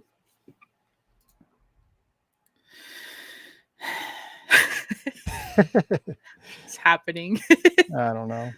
The world is going to shit. Speaking of things going to shit, Yeah. uh, Yeah. I Rick know where this is going. Rick and Morty creator Justin Roiland has been dropped from Adult Swim.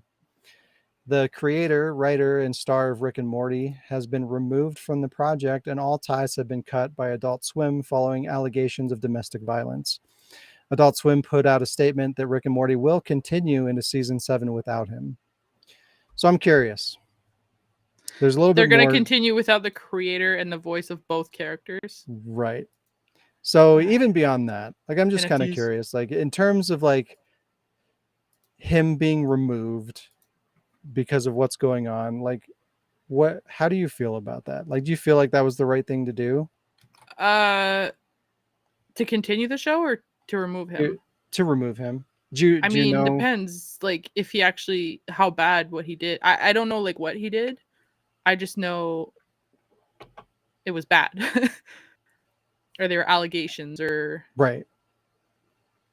like So you could that's just shut down the project until it's been proven and like all the court shit and everything's done, right? yes, exactly. Yeah. So first and foremost, I think this is the way that they're handling this is pretty fucked up. Like, yeah, domestic violence and abuse are 100% Domestic violence. unacceptable, and that should never happen. Regardless of who's doing what. Like, there should never be any gender hitting another gender. Like, if you're with somebody, right, you shouldn't be abusing them. Right? That's not No, acceptable. It you doesn't should matter have who a you reason are. to be with them. Right. And Yeah, like, you shouldn't be abusing a stranger, for fuck's sake. Like, so you shouldn't be abusing somebody you're with, right? That's unacceptable no matter what. unless No. no. Even Unless if they really deserve it. even if they deserve it, you should leave. Yeah. I mean, there's better things to do. That should never happen. You got better shit to do. Claims like this, like, they shouldn't be handled lightly, but they should be thoroughly investigated, and like, individuals should be prosecuted justly. Like, however, no action should be taken like prior to the verdict. Right? Yeah. These are Innocent serious until proven guilty. Yeah, these are serious allegations, and I get that. But Justin Roiland, like, he's been dropped from every project that he's been involved in any capacity, Which is a lot. which is a ton. Yeah, he's been in a lot of shit. Yeah, and including Rick and Morty, which is a huge IP that he created. Like he created it in collaboration with what's his name, Dan Harmon, I think. So it's not entirely his, but the vast majority of it, like, you can tell just by Like if you watched interviews of him and shit like that, like it's 100% him. This humor, the writing, it's him, Mm-hmm. 100%. So like he massively contributed to this, and he made a thing that's very popular, that's made a lot of money, and it's kind of his baby. And Mm-hmm. he's been removed from it. So, and he's essentially been blacklisted from Hollywood, and is now considered, like for the most part in general, as a piece of shit Yeah. based on the charges. And like nothing's been determined yet. This is this is alleged. Like what? Like, why are we acting so quickly on this? Like, yeah, I get it. If he's convicted, Give him a yeah, sure. chance to prove that, Yeah, you like know. it's like you said, it's supposed to be innocent until proven guilty, but it's clearly Yeah. not. It's clearly guilty until proven innocent. Like you're Yeah. ruining someone's life and And I'm not even a career fan of like Rick and for Morty, what? so that's saying a lot. Like that, I Yeah. think this is not fair. Like, Like I 100% would agree. Like if he's convicted, if they go to trial and evidence is presented and they deem that yeah he was abusive, great. Fuck him. He's a well, piece of not shit. great, but yeah. Well, no, it's yeah, you know what I mean. Like, Like it's not good that that happened, cool. but it's good that we have identified that this is the Yeah. case, and then we can address it. And then at that point, yes, then yeah, treat him like shit. And He fucking get sucks. rid of them. His Yeah. career should be ruined. Great. Go to Let's hell. do that. Yeah, let's do that at that point. But But get there. until we go to court and we go to like everything is confirmed and there's evidence, Mm-hmm. don't ruin his life. Like don't drop him because of there's potential that something like the person that came forward and put forth these charges, they're anonymous. Like they're not even like, who is this person? It's an inside job. Like we don't even know who this person is or what's Yeah. going on. Like there's not enough evidence to assume that this is legitimate. But it's just like we hear this, oh, there's abuse, it's got to be true. That's not the right way to approach things. Like you can't give people that much power. No. So it's like, is it makes, well, I'm not saying like, oh, he's been set up, but like if somebody wanted him off the project and there's no name for who was part of this, it makes you think, like, what the fuck is happening? I've been Yeah. watching a lot of conspiracy shit. Well, yeah, and Circular. I'm not like a conspiracy theorist or anything like that, but No. like genuinely in the world, there's going to be people out there that will abuse the system, that will Mm-hmm. take advantage of what they can. If somebody's hurt enough, they're in an emotional state, right, to the point where they want to hurt somebody. Mm-hmm. They have tools to ruin their life without question. Yep. How is that okay? It's not. It's not. It's not. Be better, people. Be better. Be better. Yeah. Yeah. Almost through the news. Who does that look like? It's like a little chibi Chris Redfield and Claire Redfield. Like Right? old Claire. Yeah, it's kind of Yeah. like old Claire. It's kind of like Revelations 2 Claire. But with And a bun. and yeah, and Resident Evil 5 or 6 Chris. like was on a business trip in Japan, Claire. I want an action figure that's what it's called. She got like chopsticks and like a fucking gun. When she came back for Degeneration, she just came back from a business trip in Japan. That's this. Heaven Dust is getting a physical console release. Heaven Dust is a Resident Evil inspired isometric horror game, originally only available on Steam. The game and its sequel got ported over to Switch, and now both games will be available on a physical collection through publisher Super Rare Games. Pre-orders are starting on February 2nd and are limited to 4,000 copies. If you like survival horror and you want to support physical I encourage you to buy this game. I've played a little bit of the first one, and it's pretty cool. It's like it's not obviously it's not scary, but it's kind of taking the themes of Resident Evil. Like the first one takes place in a mansion, lots of puzzles, very limited resources, and you got to kind of think like how you're going to navigate the environment without like getting into too many um, altercations with the zombies and stuff like that, because you literally get like one or two clips per area, and there's too many zombies to be able to fight. So you have to think about like, you know, how can you get through this without encountering the monsters, and really rationing off your resources, you know, traditional survival horror stuff that we don't really see anymore. Yeah.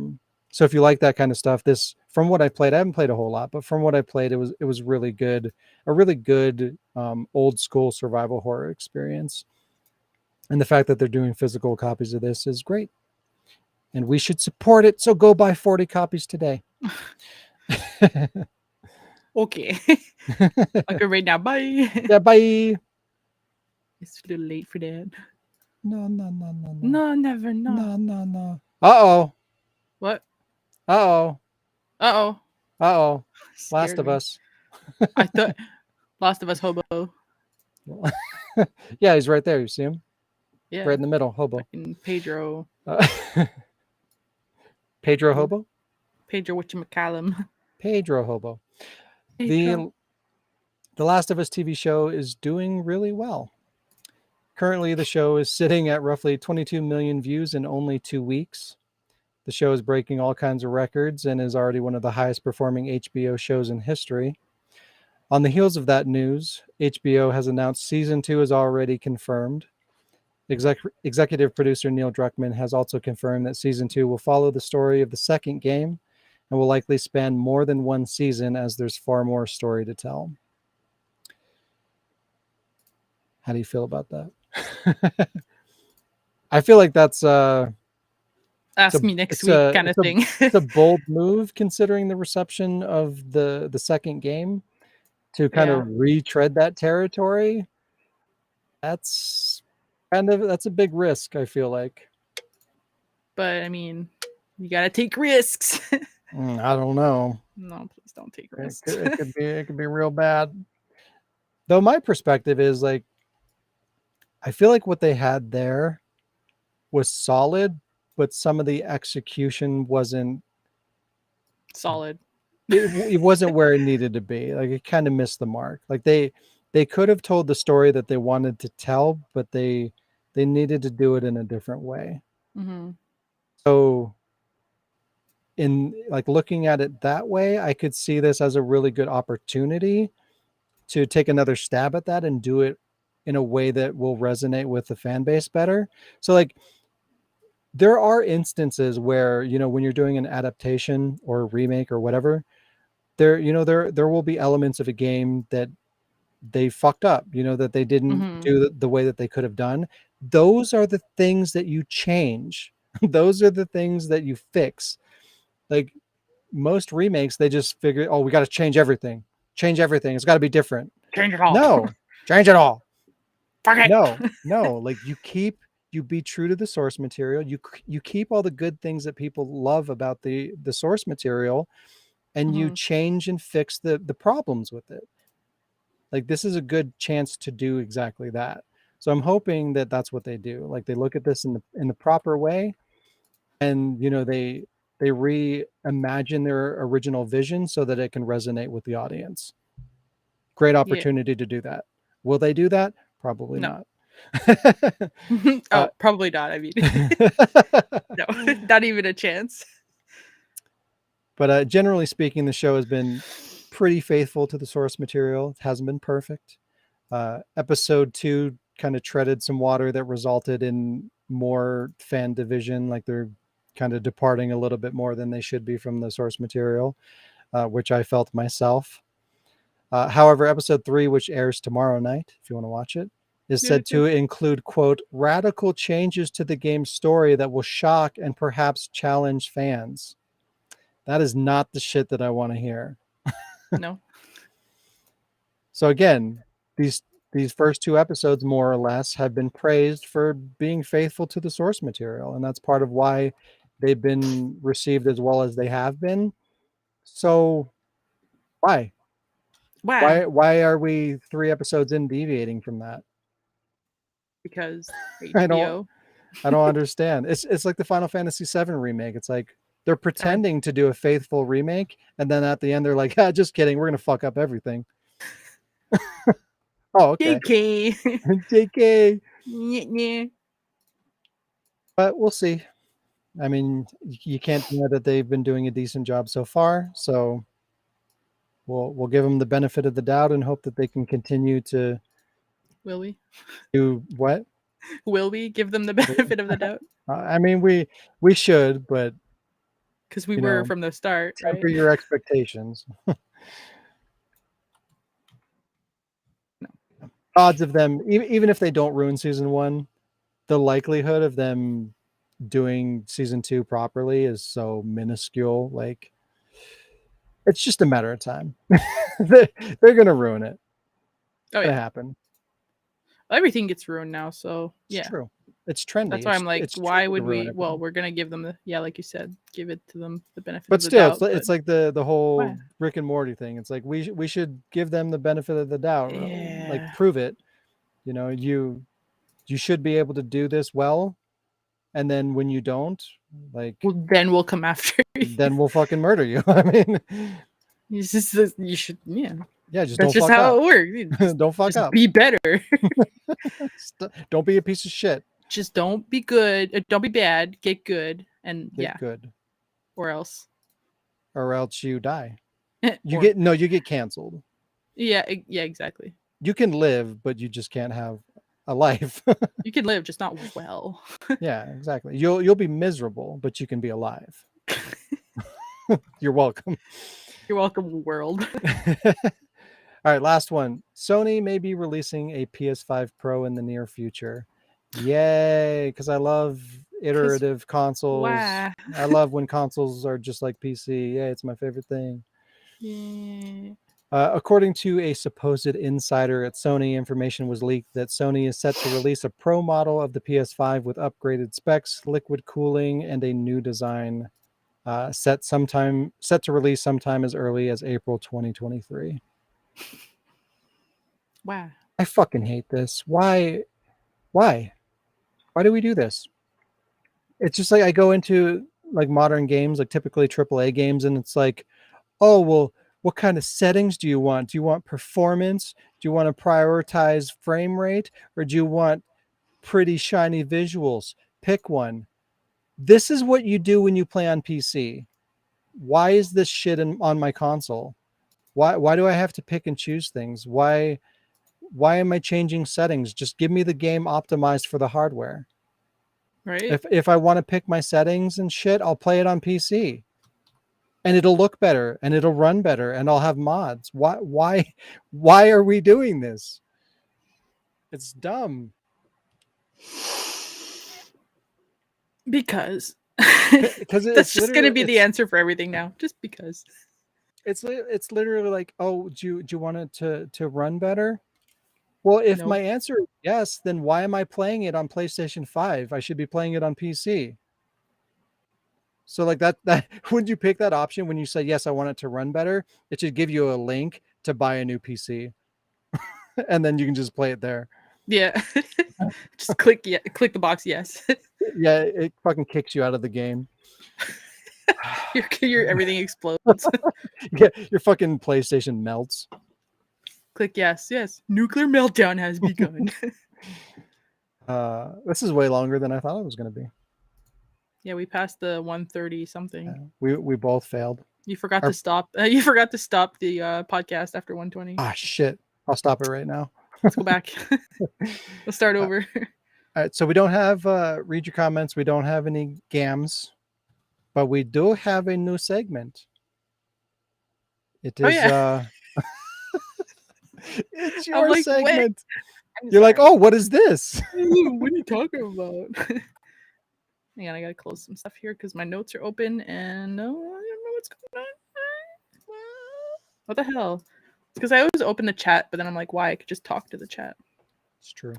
Yeah, I'm starting a new segment today. Kind of, I feel like I've done similar like in the past with those stupid games, but this one's officially it's got a picture. Which This one officially has a picture, so it's different. it's an official segment when it has a picture and like a picture. It's true. And like There it is. Is it this picture? Yeah. I was like waiting for you to post it. I wasn't sure. So the new segment that I've named What Are You Playing? Because our just kidding. Yeah, made that myself. Look how pretty it is. Birdie. Surprisingly, it took me longer than I thought it would. And I don't know if you can see, but the merchant has controllers in his jacket. Jacket. Yeah. Jacket. His coat.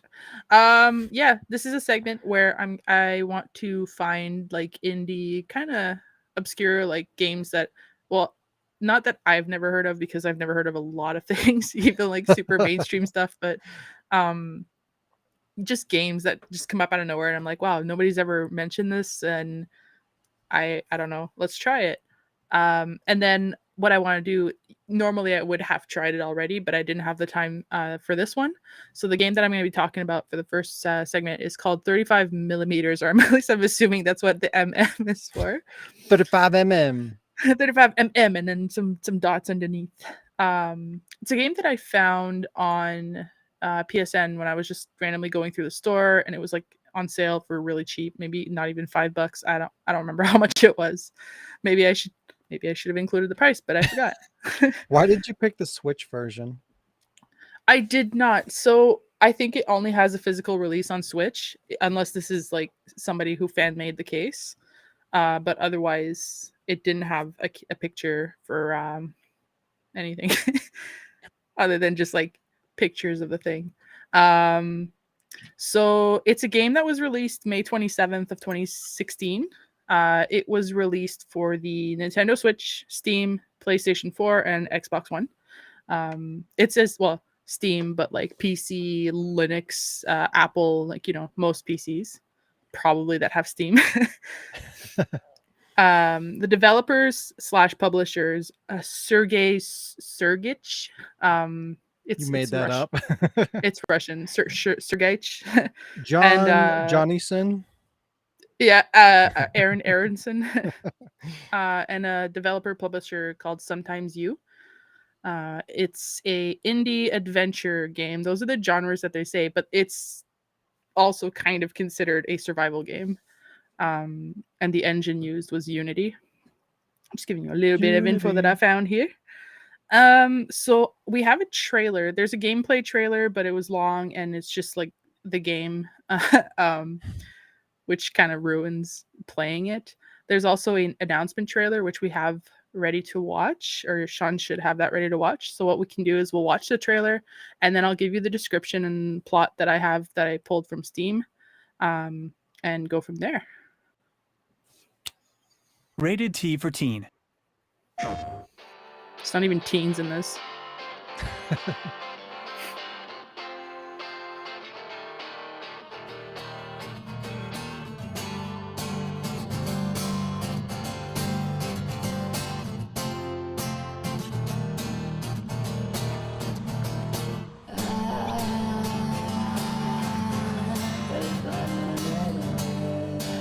Listen to the song and read the words. They're putting the words of the song. Oh yeah.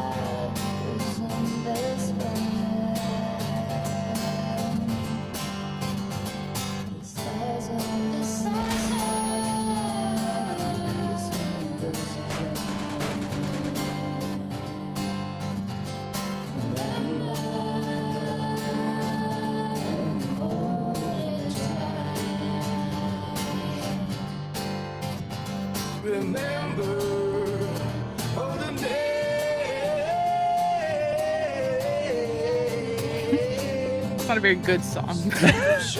I was gonna say. I don't think they normally speak English.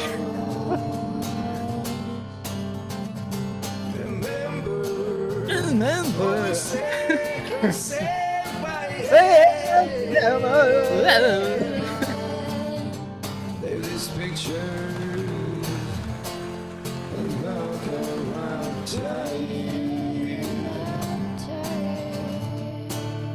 like rolling a joint or something.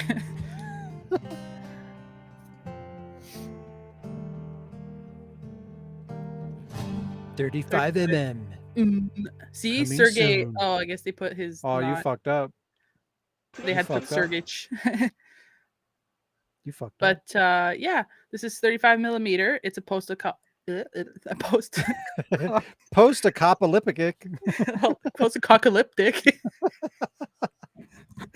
post-apocalyptic story about two travelers who set out on a long journey in the wasteland. They left the wasteland. No, okay, sorry. My Word document likes to copy the line before, so it doubles a lot of shit. So I'll work around that. They set out in the wasteland, left by people after the global epidemic. I'm not sure what the epidemic is at this point because I haven't played it yet. No, this is from 2016. So COVID. They predicted it. Yeah. The disaster destroyed much of the world's population. The infrastructure went wrong, and the common life remained only in memories. The times when a human has adapted the environment for himself have ended, and now, in order to survive, he will have to adapt to changes. So you play as the character whose path runs through the deserted towns and cities in Russia, fields and forests of a vast country, and even secret underground facilities. And then they put it's like super weird. They put like, who are we? Where are we from? And where do we go? We'll be lucky to know it only at the end of this game. And then a little bit bonus here. They put this adventure story will lead you. Will let you explore. It's a really small font. We'll let you explore in more detail a number of interesting apocalyptic Russia, filled with a variety of items and secrets. During the journey, you collect supplies, food, batteries, and weapons. You solve quests forward. Missing like half of my words right there. But you solve quests to forward on the plot, and the quests have several variations in the end depending on your choices. And I don't understand why the Word document just decided to literally erase like half of my words. But yeah, depending on your lot. You need to fix that shit. I don't know. It does that to me in D&D, and then I look like an idiot who's missing half my notes. But depending on your actions, it changes the end of the game. Apparently, it has several variations, which is pretty cool.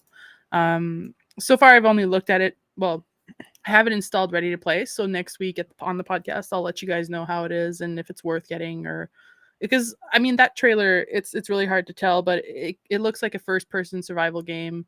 Not necessarily horror, but like you're surviving the elements and surviving, like there's probably people, it's apocalyptic, plus Russia's fucked. You know. Oh, wow. I'm allowed to say that because shit's going on. Just kidding. It's true. The reviews and the recommendations on Steam are mixed, mostly positive and recommended though.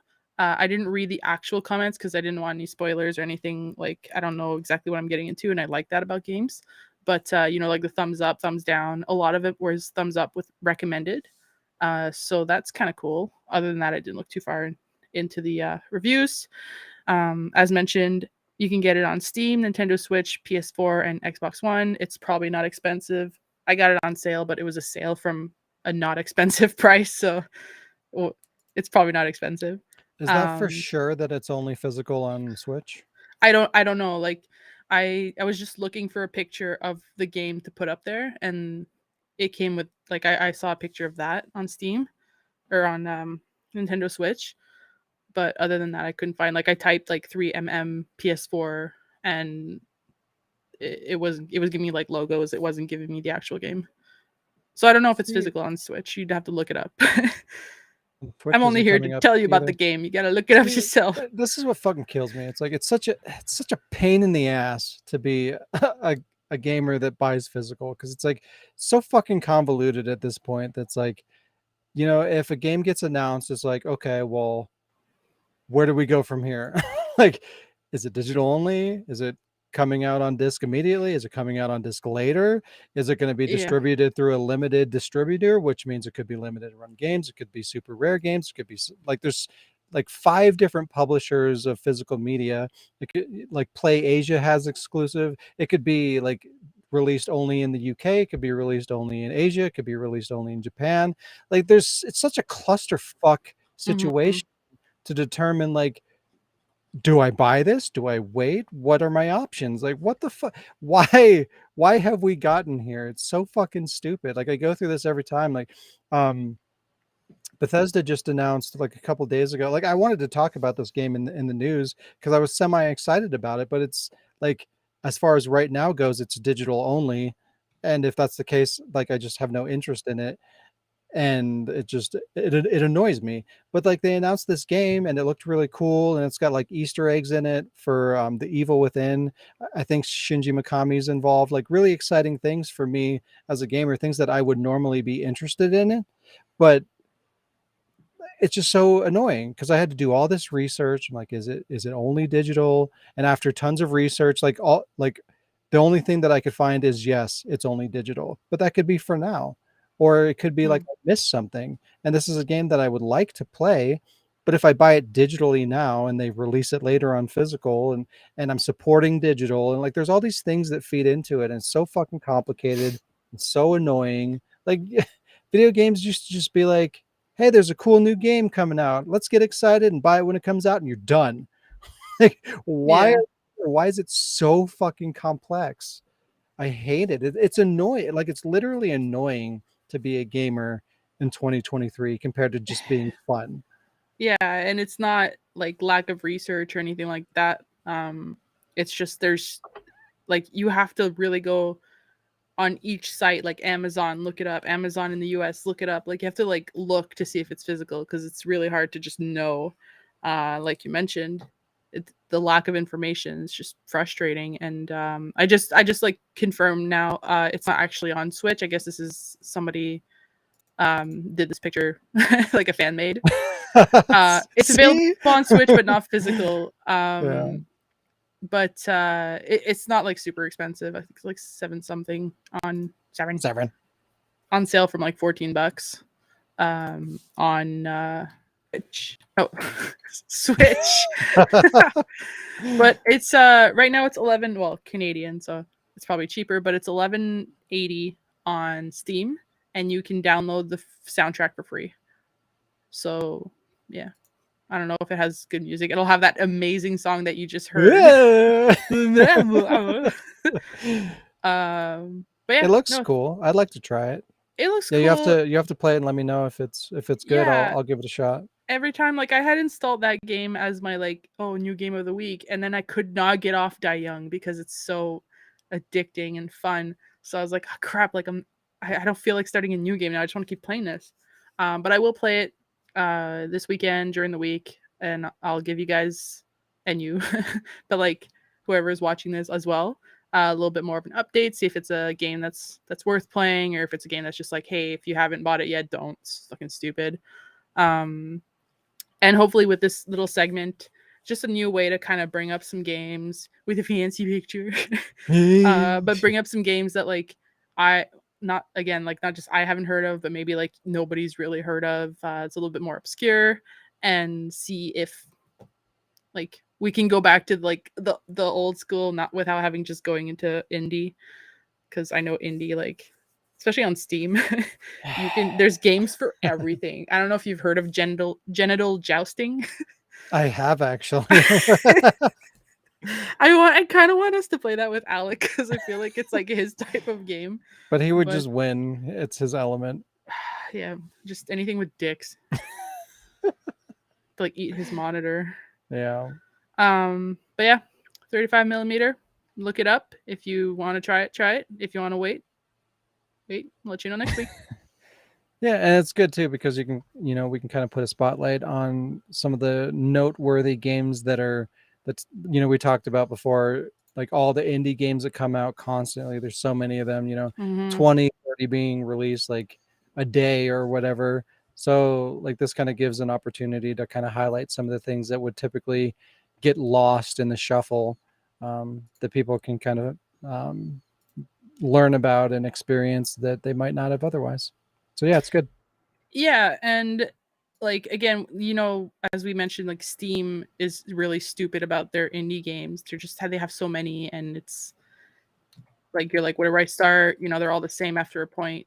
So that's why I'm more looking towards like the indie games that come out on the console, something that I can just sit in my room and play. It gives me more incentive, especially since my computer is stupid. So it might not have like as many really stupid ones, but the ones that are a little bit better that were made for PS4, because not everybody can just make a PS4 game, you know. It's getting pretty shitty on PS5. I mean, yeah, but like compared to Steam, not everybody can make a PS4 game. it's getting there. It's getting just as bad. It's getting close. Like I think like Sony used to have standards and quality control, and they don't, for whatever reason with PS5 they just don't have it. Like their standards are just gone. Like you can make well, it kind of started with PS4 too, because like you're starting to get shit like the fucking garbage that Alec plays, you know, like My Name is Mayo and all these like just these like games, attacking Alex things because he's not here to defend these it. games that, you know, they're literally like just press X a million times until you get all the trophies. Like once upon a time, you know, shit like that wouldn't be allowed. You know, there was quality control, and you know, you would essentially have to pitch your game to Sony, and they would have to approve it before it goes on the platform. But like they don't give a shit anymore, and PS4 started that trend, and now with PS5 it's way worse. There's literally like copy paste, like, you know, once upon a time we had flash games, you know, like these shitty flash games that you would play on your PC, and like you would just get clones of these games. It's like it's the exact same game, but like they alter like elements, like assets of it, like, oh, the character looks a little bit different or whatever. You know, this one you have a gun and this one you have a sausage, or I don't fucking know. Like just they would just swap out elements of the game, but it's the same fucking game. You have a Like sauce. that's starting to happen on PlayStation 5, where you literally have the same game like 4 different times, but like in this one you're a chicken, in this one you're a dog, in this one you're a person, but it's the same game, and you're just running, you know, it's like a side scroller, and you're just running from the left side of the screen to the right, and whatever, you know, collect the coins. Like really bare bones concept of what a game should be. It's not fun. It's like 99 cents or 50 cents to buy it. Why is that there? Why? Why are we like, why are the standards dipping down so low? Who's that Again, for? it goes back to like the separation of console and PC. You know, there was quality when you were buying I mean, to a degree.